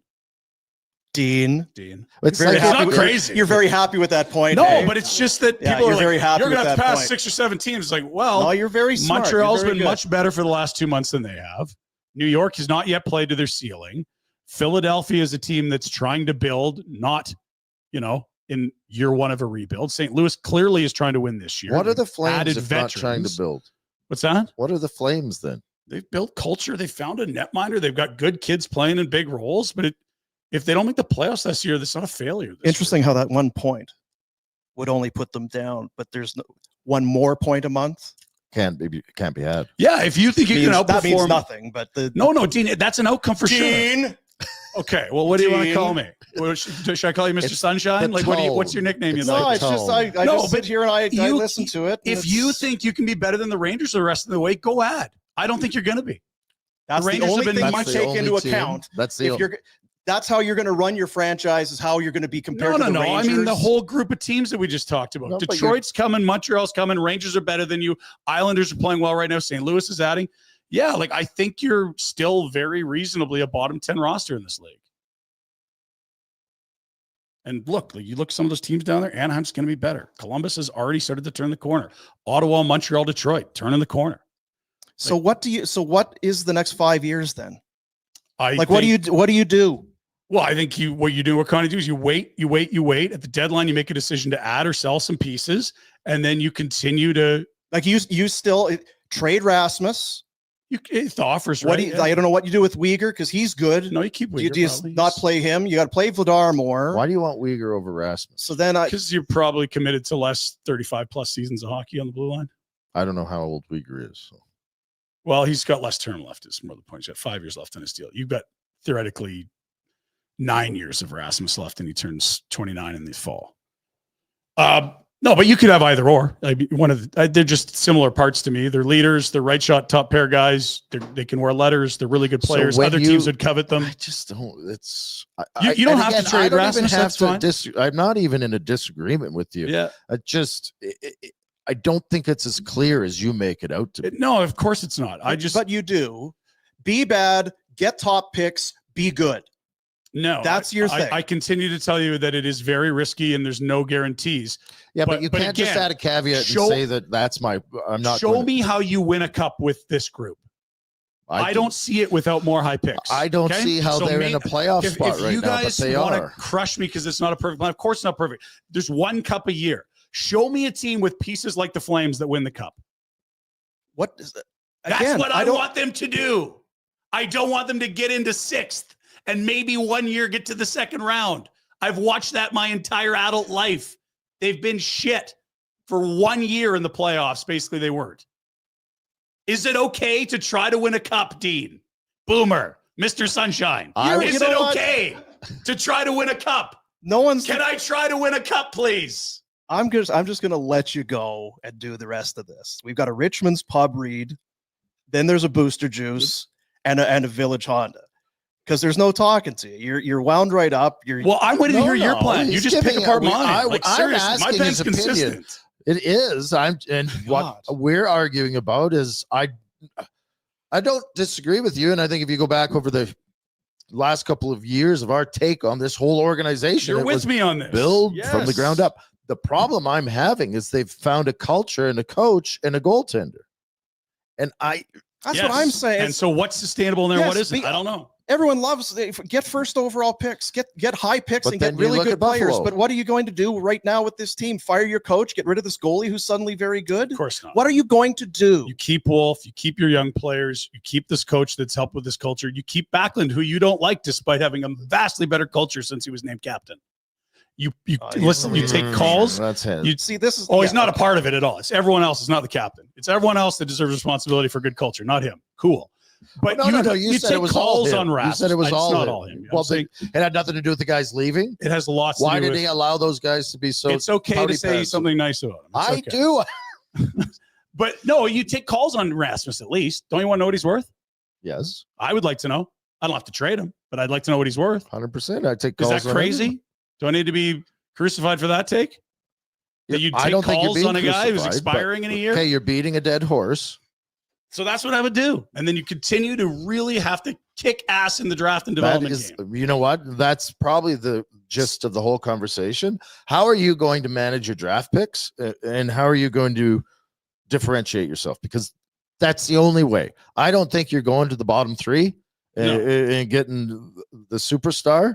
So how, if you're 10th or 8th or 14th, you could, if you get someone the caliber of Perrick every year at 9, that's unbelievable. That's totally awesome. Yeah. And again, like Rantanen was not a top 3 guy. There's stars all around this league that are very good players that weren't top 3. It's nice if you can get one. I'm with you guys on that. With Wolf, it's the bottom out looks way harder. The bottom. The bottom. But I was okay with it. Richmond's Pub, 3919 Richmond Road. It's Wednesday. It's not wing day, Jack. It's last night. He's got wing hangover. Sorry, buddy. Are we doing pizzas or no? You didn't order it yet? Going to be tough to get here now. It's noon. It is noon. Is it noon already? Stampizza. See what they did there? I like that. The Richmond Roadhouse. If you like a little mesquite barbecue, some red onion on there. I'm not sure about the chicken, but you know. The Godfather. Anyway, it's more than just pizza. It's a great sports bar. It's where you should be taken in the games. They've added a whole bunch of TVs. They got the big goal horn whenever the Flames score. They do. They let her buck in there. Sometimes. You can pick up orders. You can order online. You can take in the big game in a couple weeks. They got the patio going once the temperatures warm up. And they have been a great home away from home for us on Afterburner for a few months now. Check them out in the heart of Glamorgan. It's Richmond's Pub. We'll be there soon. I don't know when, and I don't know why. Can't believe you didn't order pizza, Jack. I texted you last night. Could have used a pizza time out there. I think there's some confusion over who has to buy the pizzas. Well, it's you. I didn't make a single bet with pizza on the board. Are you Jack's godfather? Is there a layer here? I don't know. He watches over Jack. Are you his guardian legally? Time for the Pinder Report. It's a presentation of Village Honda. The new 2025 hybrid touring CRV is in stock now. The 2-motor hybrid powertrain, Econ Mode, Eco Assist. It's got the all-wheel drive. Got the Honda Sensing Safety Tech, which you want that. Yeah, you do. Safen up. And for a limited time, $1,000 Honda bonus. And qualified Honda owners receive an additional $750 loyalty bonus. And they present And you guys were up there yesterday. I was there, yeah. Weren't you driving? Yeah, I gave him a ride. Oh, how'd it go? It's good to catch up. No. Let's get to it. FlamesNation.ca is saying what? All right. Little talk on Calgary and Logan Thompson beating the Flames last night. More reaction. Also, yeah. Is that really The history his name? of I want to see the trades. birth certificate here. This Flash. Yeah. Did you change it? That's ballsy. If Short you for did. Flasher. Yeah. I don't know. And Pike, please. Boy, he writes a lot. He's a writer. Let's look at the West wild card. We've shown you before.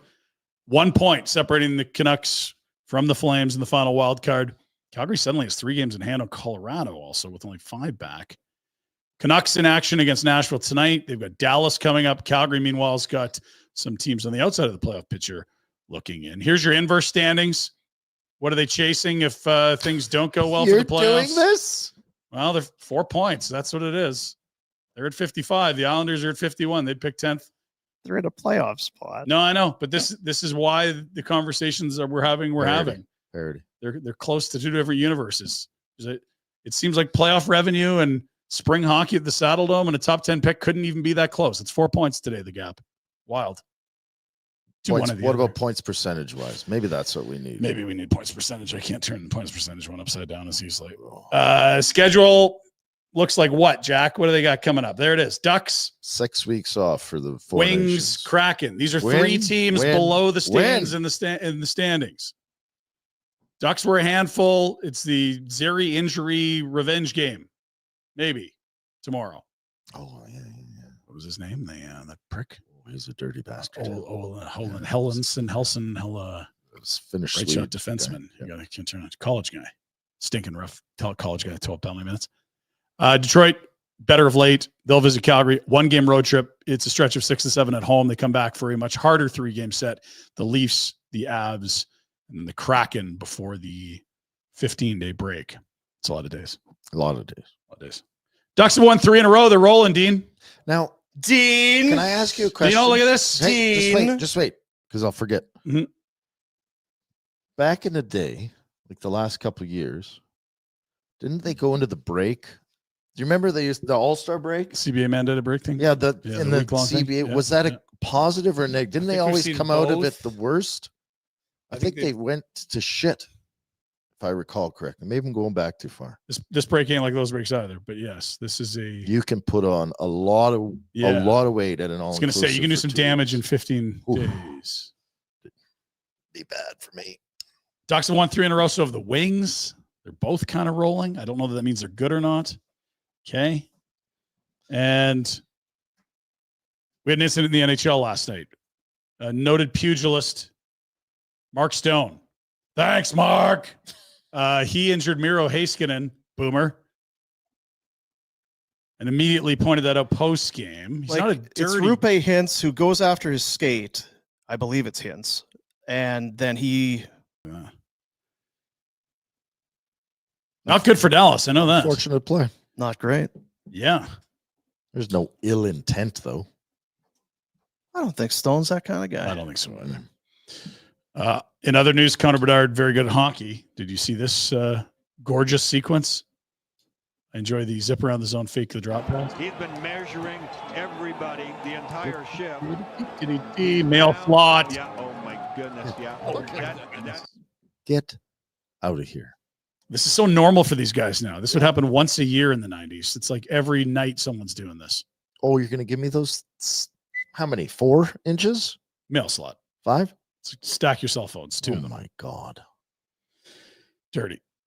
Tonight's slate. What do we have, Jack? There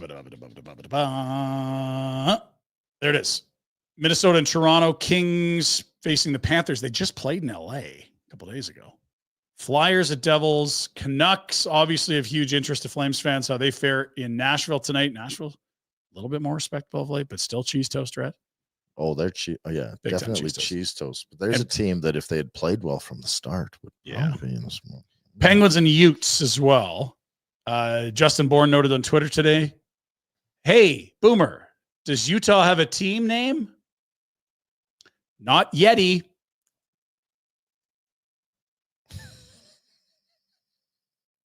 I wish I was on social media so I could see this stuff. Yeah, I should have cropped it for you. So good. They've had some copyright issues at the Yeti. Oh. explain it, right, Dean? Yeah, I'm not sure they're going to be able to use it. I don't think it's going to happen, man. I'm sorry. T's and P's. Yeah.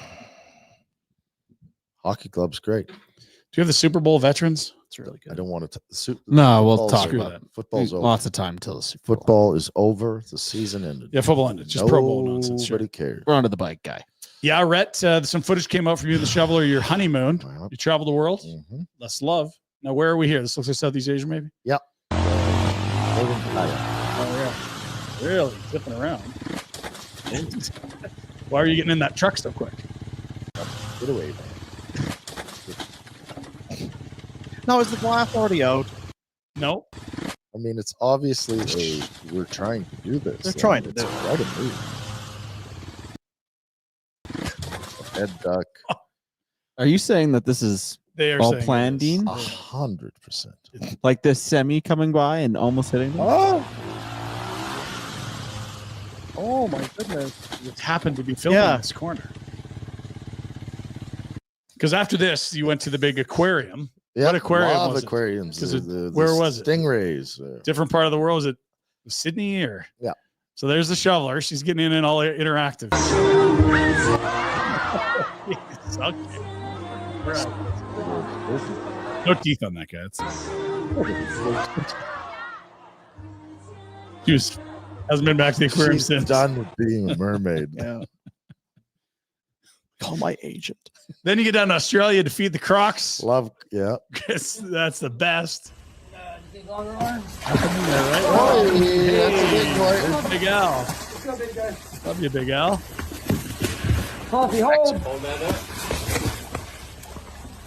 Crunch, crunch, crunch. Oh, you good little piggy. Could have been bacon. Could have been bacon. Now, what happens when you go to the ODR, Jack, and some guy's pulling some nonsense out there? Jack sets him straight. What would you do here? Because this is getting a little ridiculous. It's just making a mockery of it. Come on! That's a win!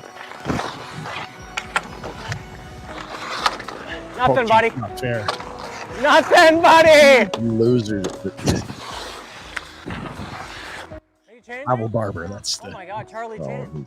well, this is what he does. Yeah, I it is. thought it was Oh just no! Is it the Brampton Battalion outfit there? Is that what it is? Oh, no. Yes! I'm just a threat. This is so demoralizing. No! No!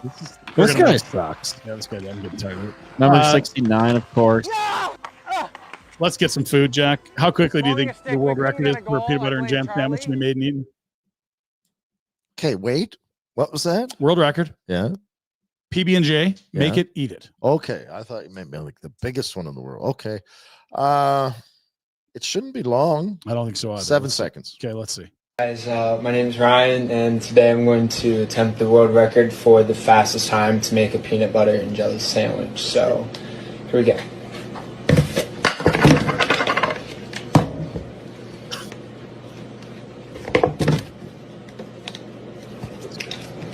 Post. See ya. What happened there? She had the jelly in her mouth. The fastest time to make a peanut butter and jelly sandwich. So, here we go. That feels like it's cheating. I don't know the rules, and she used her hand. She used her hand, yeah. For the Guinness fastest is Bastard's time got to a make knife peanut- out. Guinness is going to argue this. I need more rules and clarification on said rules. And this guy, I'm other assuming guy, that's jam. the guy that's not cheating is terrible. Yeah, he's brutal. Like, that doesn't look like the guy is that wants a your world record. first ever PB&J? Like, How about a little give a fuck? Huh? yeah, don't tell me you're going for the record and put up that kind of performance. You ever a problem with your cookies and milk, Rhett? Do you? Because look, this is a normal size cookie, maybe a little extra large, whatever.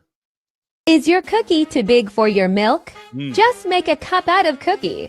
That way you can enjoy a sip of milk and a bite of cookie with no hassle.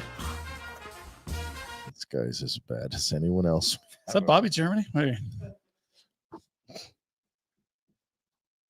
What happens if your kids ask you for a glass of water? They get. Is there a piano tied to your ass? That's You know where the cups are. Yeah.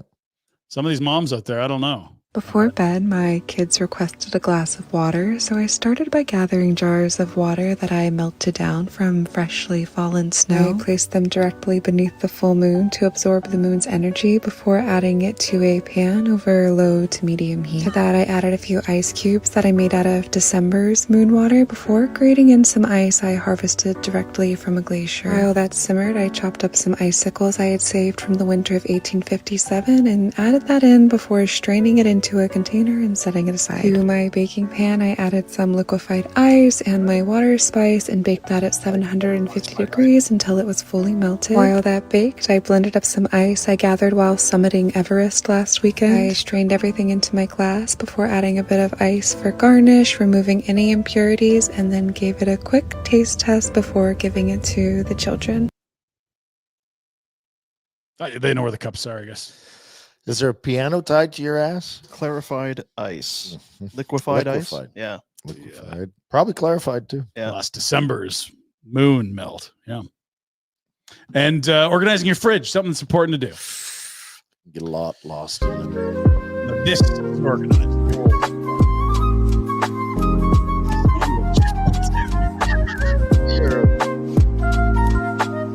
Wow.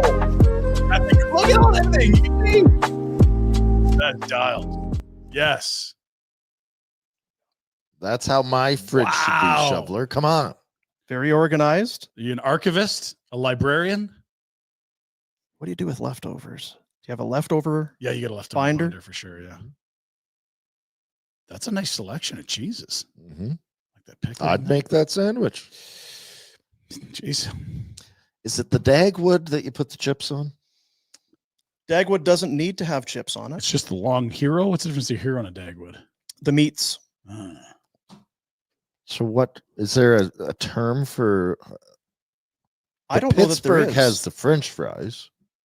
Yeah, Primanti's does the French fries. Well, it's actually I'll Google. Okay. Because I know that the Dagwood is I'm a fan. It's delicious. It's delicious. Jack, Ryan, can you go back ahead to you. and get that fridge installed into the studio? Thanks. Not as good as that pizza we're gonna have. It's the Pinder Report for your Wednesday. Oh, I can't right now. I'm Googling. Yeah. It's brought to you by our good friends at Village Honda in the Northwest Automall. Mm-hmm.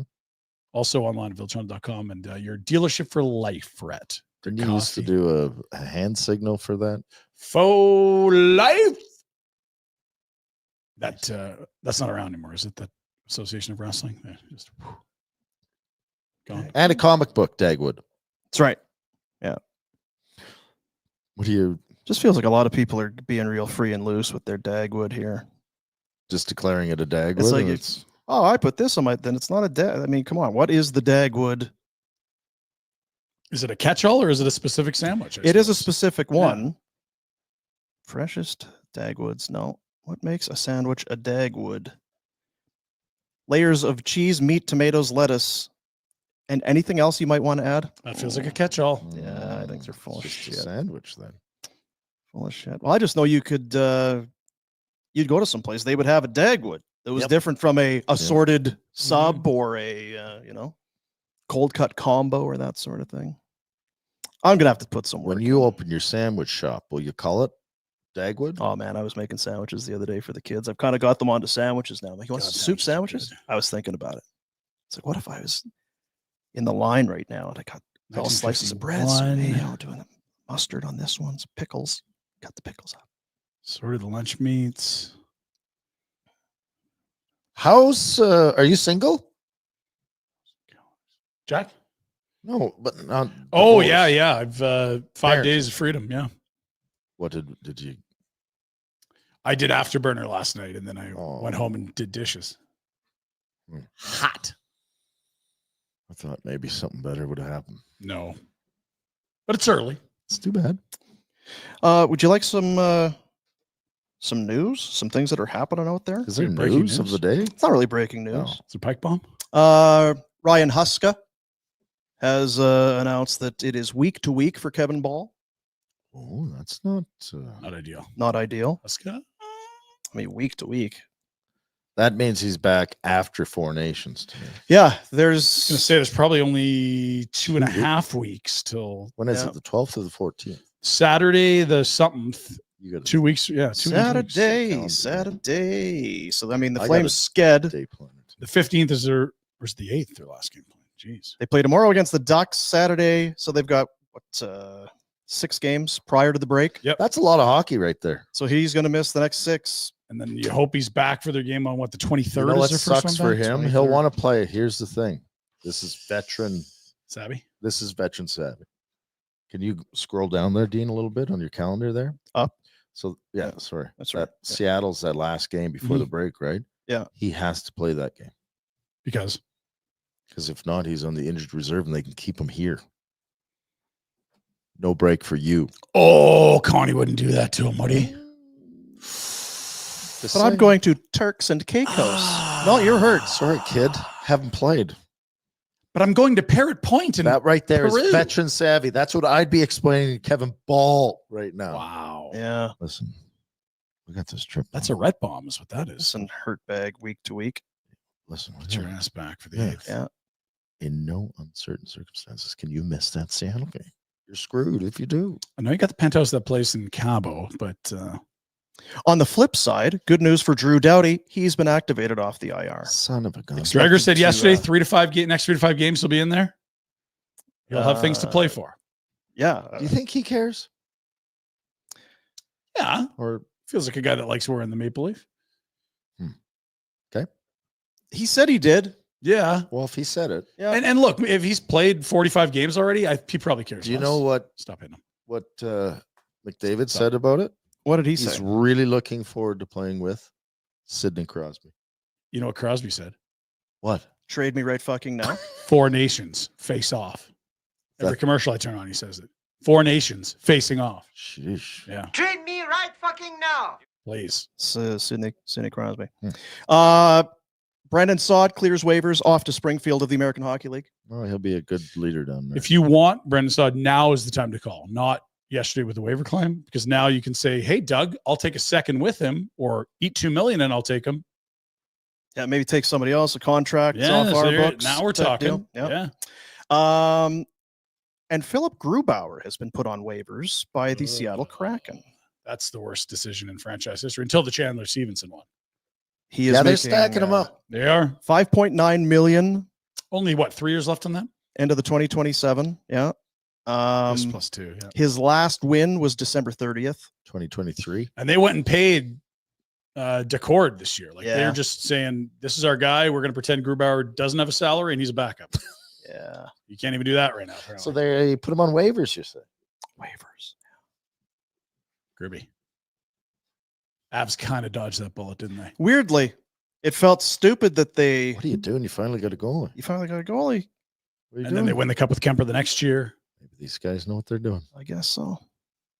Stinking nerds. This Rantanen thing, it's really going to work out. Here we are, thumbing our nose at it. Yeah. Well, when the Avs and Hurricanes play in the final, they'll both have won the deal. Clearly. I think that's it. That's a lot. Thanks for the pizza, Jack. Ball, Saad, Grubauer, Doughty. Some big names there. Mhm. Some big names. What do we get tomorrow? It's Thursday. Do you want to check in with Brunt? We haven't talked to Brunt in a while. I don't know. Do you want to? I got shit to do here yet. Yeah, Got a lot of things here. Okay. Thought you just said we were I done. thought you said Well, I got to do some bets. I got to tell you about Oh, yeah. Booster Oh, Juice bets. and I didn't Yeti. do I got to bets, tell you about yeah. Service Credit My Union. bet yesterday, well, the golf might be okay, but my Sabres Bruins. they haven't teed off yet. Your golf's fine. Yeah, I read. Remember, who was it that we had on the show? Pete Blackburn. Mhm. His tweet from last night. Now because the one bet you're talking about is Sabres back at home after a road trip long playing Boston. out west. They're going to get shit pumped. First game back. They did the shit pumping, as it turns out. 7, you say? Was 7-2 beat Boston? 2 hat tricks, Paterka and Tage. Good work, fellas. Blackburn's tweet: Zadorov has not had many good nights in his Bruins tenure so far, but tonight was arguably the worst. And this was the cherry on top. What was the point of this? And he just kind of lost it Kind of, but not really. He didn't near the really end. He just fight. kind of grabbed a guy and he's going to ragdoll him around. No, It was he just didn't. frustration. Wow, who could have seen that coming? That's not been a good offseason for Boston, as it turns out, potentially. Nope. They didn't spend enough time watching the Flames last year. I'll tell you that right now. Zadorov, Lindholm. How's the Sway Dog doing? Okay. Just okay? Better lately, but yeah, when you miss camp, that's probably not helping the start of your year, is it? No. It doesn't help the start. Oh, well, at least it showed the guys in the room that management's really easy to deal with. And What kind of money are they firing out to those three combined, do you think? A Swayman, Zadorov, Elias Lindholm. 6, I'd say 20, 21 three million. pack. 20, yeah. And You're 6 for Zaddy, 8.5. Year one of all those deals, too. Right. Yeah, I'm not worried about Swayman. That one's fine. Never stick. Service Credit Union, the Big Share contest is back. It's in full swing, but don't waste your time because the contest ends April 30th, 2025. You're like, contest? I like contests. I like winning. What is it? $1 million. Excuse me, $1 million? $1 million just by saving money. Become a member if you're not already with Service Credit Union, and you'll automatically be entered. Every $500 saved gives you 5 entries into the Service Big Share contest. Is your bank doing that for you? I haven't seen it. Hey, Rhett, we got a bunch of entries here for $1 million. It's not happening. Time for a move. Every $500 saved gives you 5 entries into the Service Big Share So contest. if Rhett moves his 500 million, he'd have like 1 million entries. Be a lot. Yeah, you'd be in a good spot. But you got to save it, right? It's not just, oh, I'm going to be ordering a bunch of pizzas later. Right. I don't have to order any pizzas. For rules, visit service.ca/win. That's SERVUS.ca/win. Fast track your savings with a high yield savings account. Get yourself a TIFSA or a RISP. TIFSA. Yeah. Like that. And you could invest in a GIC. Get some GIC. Probably better to go to service.ca/win to find out the details than take my word for it. But there you go. It's the Big Share contest. We talked about it last year. It is back once again. $1 million just by saving money. Service.ca/win. What do we got for games tonight? I haven't looked at this. Well, we showed We it. had the schedule. Did we? Vancouver I and was- Nashville is interesting. Yeah. And then There has the shoe. Minnesota Toronto was a good game. Mm-hmm. A shoe has to drop at some point in Vancouver, doesn't it? They won 2 in a row, so it's like maybe they rally around all this chaos, or it's just a crushing loss. I don't know. But I kind of with you. I'm waiting for it to go one way or the other. Nashville. LA just beat Florida in LA. Is there? I'm sure there is a roster freeze for the. Yeah, I would think so. Lame. Be a long freeze, but yeah. 2 weeks. Maybe this Nashville thing is like the Sphere U2 thing for Nashville last year. Whoa. Remember they got their U2 concert canceled and they went on a big tear. Maybe the Canucks just need to go and, okay, Petey, JT, shots on the bar until one of you falls down. Let's go. We're doing this. Maybe that's where They're it's 1 point started. out, man. It's not even the net. It's 1 point. I know. Fellas. They need a rager. And give Miller credit. Gordie Howe hat trick their last game. Fight, goal, assist. Yeah, he's a red ass. Big time red ass. Yeah. Got 1 punch by Braden Shen. Then snuck one in at the end there. Greasy. Maybe not super sportsmanlike, but hey, guy wants to win. Guy wants to win. Winners win. Oh yeah, that's what I was doing. Booster Juice. They were with us. You know what? And I should have, I guess, connected dots. They were the puck partner of our Jasper Pont. You know what that meant? It said Booster Juice in all of our pucks. Yeah. Right on the puck. Right on the puck. Emblem. Yep. Beautiful. That and of course, delicious. I told you my daughter had one. The Funky Monkey. I'm like, what'd you get there, kiddo? I had the Funky Monkey. It's delicious. Berry points on your rewards app. If you haven't already downloaded that app, get it done. Visit a location. You'll refuel, refresh, re-energize. You may as well start earning points. Or, I mean, just seems like good sense, right? Better than not collecting points. Better than not. And Yeti was there. We had the I'll tell you what, those the thing they had there with the like the drink dispensary deal. Yeah. Big thermos thing.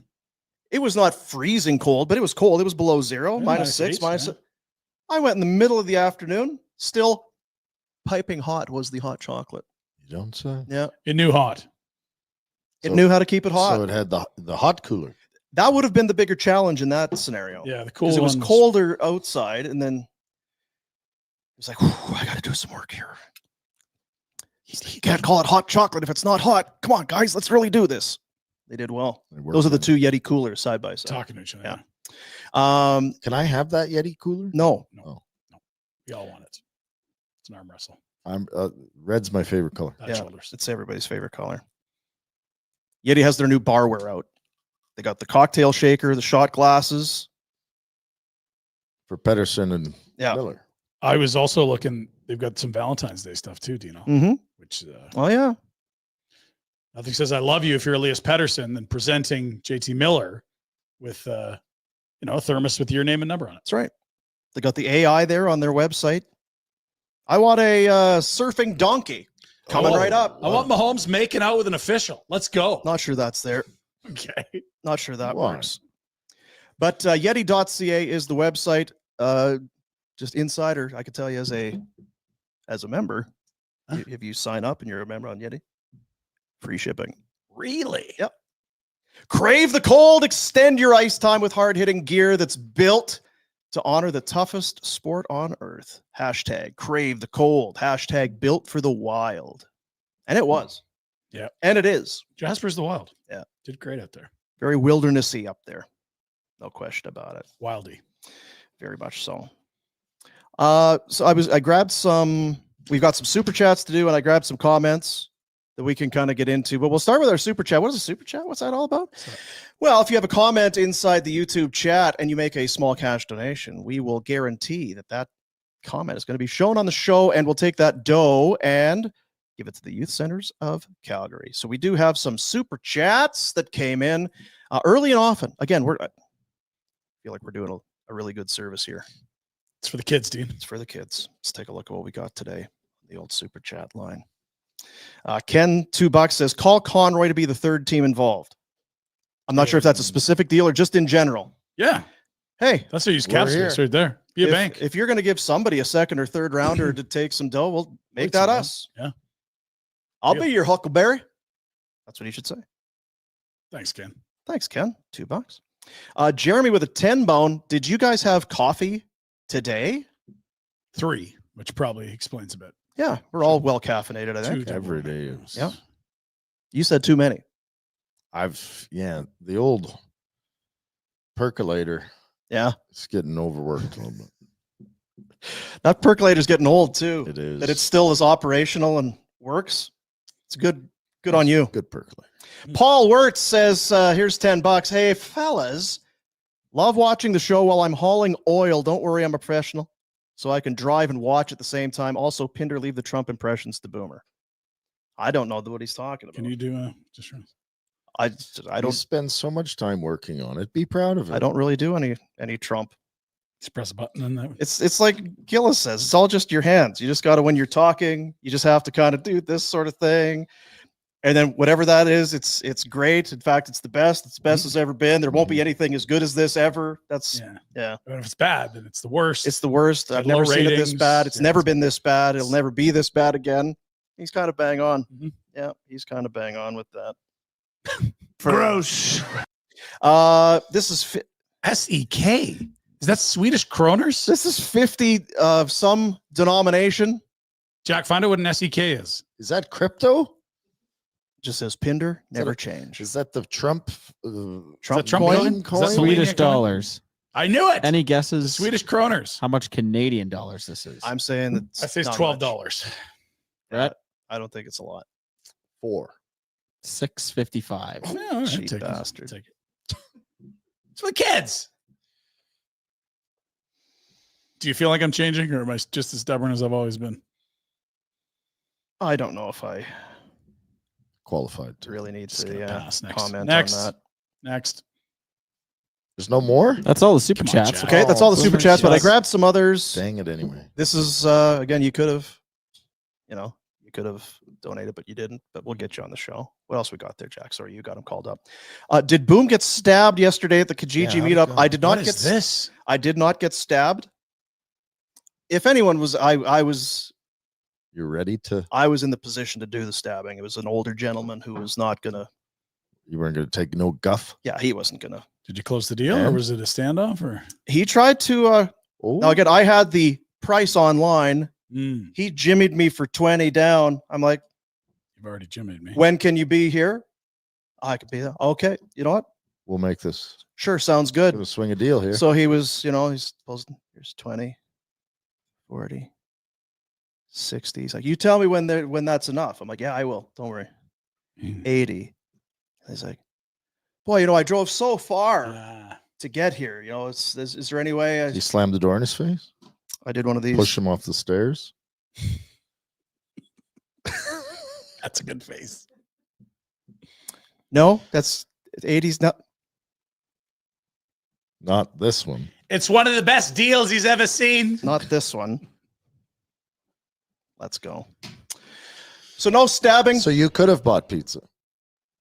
I don't have it on me. It's cash. You could buy pizza. We had that talk yesterday. It's an ability to Does Pinder know that we went on for like 40 minutes after I heard we left? that, Yeah. I would love to have stayed, but You have to get a ride. I had to get a drunken massage. Peter.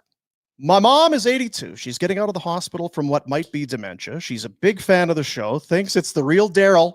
We do have a Daryl Sutter in the chat. Yeah, we do every day. Yeah. And loves her some retro. Would love a shout out for her. Her name is Kay. Kay, thanks for watching the show. We love you, Kate. Atta girl. Keep crushing it, Kay. Out of the hospital. Don't go getting crazy now. Take care of your boy Peter. Be nice to your boy Pete. Going out and doing a bunch of shots and getting all crazy. Settle down. Although, you know what? You're 82. You probably know what to do. Don't take our as advice. you please. Yeah, you do what you've been doing. God love you, Kay. Thanks for being a part of this. Not sure. Well, I guess retro. You are very. I'm charming when I need Yeah, to be. you're very Strapping, charming. handsome, charming. Yeah, you are one of those guys for sure. That. Quest says Pinder's not wrong. Maybe a little too much faith in the draft. He's just battling against this team's insistence and history of remaining in the mucky middle. Don't do that. Don't do that. Gross place to be. It really is. Yeah. It makes for an entertaining watch, with Dean and retro constantly on Pinder's case. That is kind of the formula. Yeah. I'm not sure if that's it. I feel like it's the bear. Pinder constantly just going against Retinai. No, this is I honestly, this is Iggy and Conroy At the back of the plane. in the GM in Yeah. Conroy's office. Oh, okay. Well, we should do this. No. We're gonna do this. No, this. We need to hear from No. Jerome. Call your buddy. Get him on. Craig, Jerome, Iggy. And then Don Maloney walks. Don.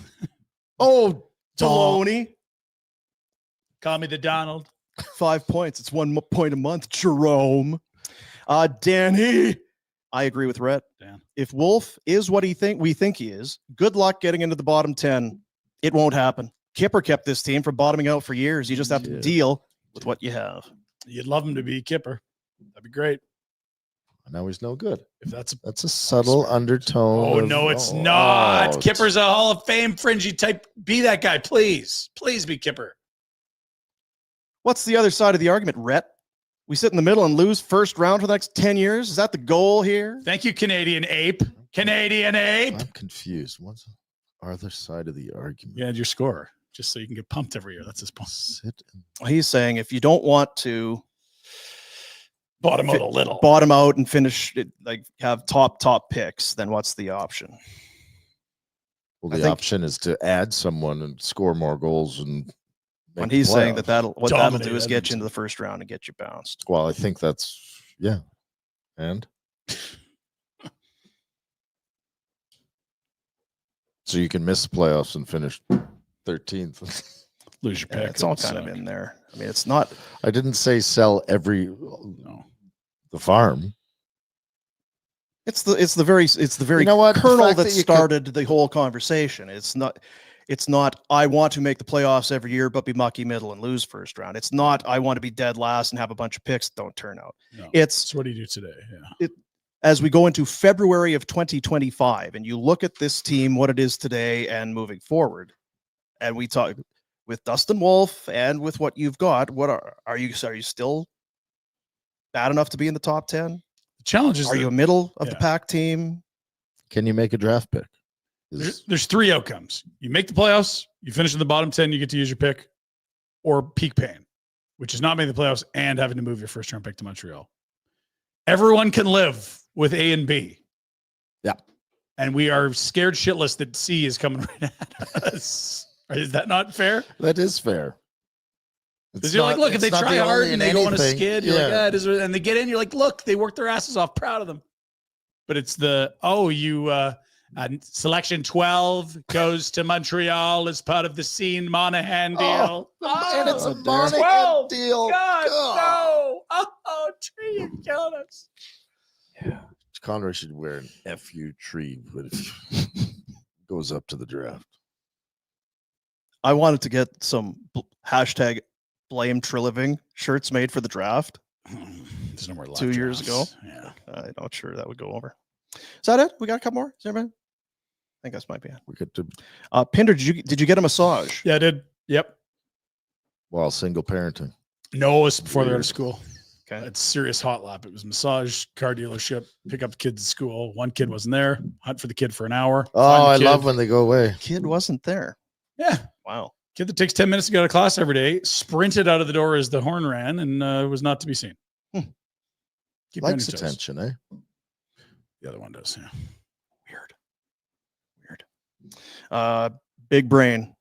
Is this the longest non-drinky show they've ever done? Yes, it is. This is almost like a Kerr afterburner length. Yeah. And then Brady says, no, they went forever yesterday. We had that old bit at the old spot where we'd bleed into Rome. Yeah. People got furious. Yeah. Shut up. You're costing us Jim Rome. And this one, look at this. Kenny's in with the super chat. Last minute $5. Thank you, Ken. Just wanted to give the handsome fellow in my thumbnail some love. Notice that. Did you notice that? Yeah, that's me. About Yeah, 100 years the ago. other day. He rotates his avatars. I've noticed that. He's quick. That was He had a photo of me last night. There, see? Really? We Kenny never rotates. got into that. What? Jack guitar? Last night's Oh, show. We can do it tomorrow. It's fine. That guy's there every day anyway. He's not here today.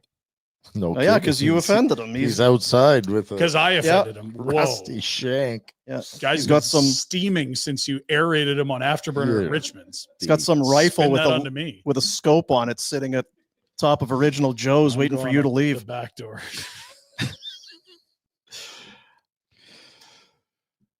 I have some more news before we do the bets. This is a long show. Consider and you know what? Considering we started, That was my 12:15 sales meeting going. What do they need you for? I don't. Our buddy Greg Keller at Bonton Meats. Bonton Meats back in the fold. Not that they're really out, but they're just back. They're a part of what we're doing. I'm going up to Bonton Meat Market. I'm heading north. It's Yes. so good. Potato salad. Went up there, had lunch with him a couple weeks ago, 2-3 weeks ago. He'll never change, and that's a good thing. You know, some of those people you can count on. It's like this. No, people you can count on. Yeah, right. I mean, you'll never change. Yeah, he's an idea guy with no follow through. He'll never change. Yeah. There is a plans are in the works. Oh dear. We got to do something. Yeah. Got to get together, Meat. have some of the people that watch the show, Mm-hmm. get some meat, Yeah. Lots of meat, probably. some drinks, and let's do this thing. We saw some photos from one of our pig roasts. Oh yeah, 11 years ago. Young What was people. We all looked very different back then. Yeah, you two are dorks. Yeah, still a dork, just a different looking dork. Yeah. One's got more hair. One's got less hair and Less gut? less gut, probably, Good. which is hard to believe. Looking now, it's like you had more gut than this. Fat fuck. But yeah, be ready. We're gonna do some stuff with Bonton Meats coming up, and it's still the case that the potato salad continues to be the. He's like, I've never advertised it. promoted. I've never put it. There's never been an ad. We've never tried to. Bestseller. We sell out of it all the time. Yeah. And he's like, there's really nothing special about it. I said, don't tell me that. Stop. Don't ruin it for me. Don't hurt my Tell me heart. it's very special. Tell me how it's an age-old recipe and it's, handed down for generations. That's what I want to hear. Damn. Spontan meats. Be ready for some details coming probably within the next few weeks about an event. Look at you. That will involve some of God, I that. had short hair. Wow. Yeah, there's Pinder, me, and Jay Boy up at the. Look at Dean lurking. Oh, mouthful of pork, man. Greg does continue. I don't look different. There's Retro with the. That pig's not having a good day. He's smiling, but short hair, rat. Not his best day. Shorter, yeah, maybe. But that was the time we had listeners come by. As a pig roast, and they went through all the food, and he had to start making more food on the fly. He's like, these guys were just animals. Like, yeah, we were taking meat pies and ribs and everything. We had to just, they were taking, the plates were stacked a mile high. I can't believe how much food I went through. Well, we do attract a certain type, I guess. You know? Yeah. Good eaters. Like a cruise ship. Yeah. Bonton Meat Market. Up in Crowfoot. Go see him and get some salad. Yeah. Or some beef. Just all the above. It's a trick question. Yeah. Beef ribs. God. So good. All right, let's do your bets. Bets. On a roll. Streaking. Bet365, world's largest sports betting platform. Open that account. Bet365 today. Huge range of markets. Use the promo code NATION when you sign up. Whatever the moment, it's never ordinary at Bet365. A lot of pressure now. A lot of pressure on him now. Pressure. Oh, we got a massive slate of games today for Champions League. Nice. We're going to pare down this field from 36 to 18, I believe, and start the big playoff thing. We take Barcelona over Atalanta. Italian side. And then Canucks to beat Nashville, win third in a row, plus 125. All right. Got my attention. What about this plus Canucks love? He loves the Canucks. Nashville's plus 21. Are you moving? Demko this, and they're a good team and get things going. Vancouver. Retro, you like.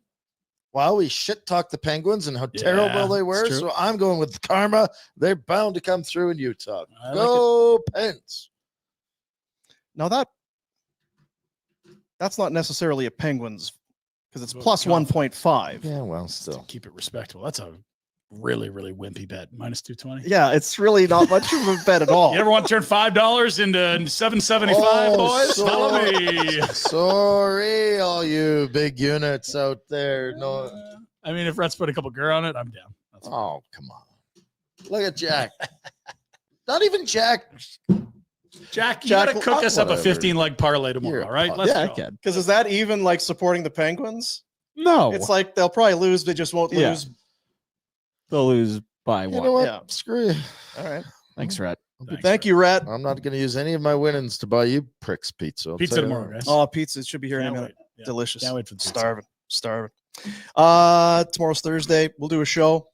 Then we'll stop and that'll be Thursday. Mm-hmm. And then Friday. Hawaiian t-shirt day. Is Friday the day off? It's my day off. Oh, no, it's the live. We got the live show. We got a live show. We're gonna be at the motorcycle show. Details tomorrow. Yeah. On that. Yeah, and wait. But thanks to everybody for the super chat. Another good day of raising some money for the kids. We appreciate that. We appreciate you watching, listening, doing all that you do. All the sponsors. Support those sponsors, like our buddy Star did with his new hot water tank. Damn right. Crystal Waters Plumbing. You support the sponsors, they support us. That's whole this whole big wheel keeps on We spinning. keep doing these stupid things. Where we Time each keeps other. on spinning. Future. That's right. Something like that. That'll do it. See you, buddies.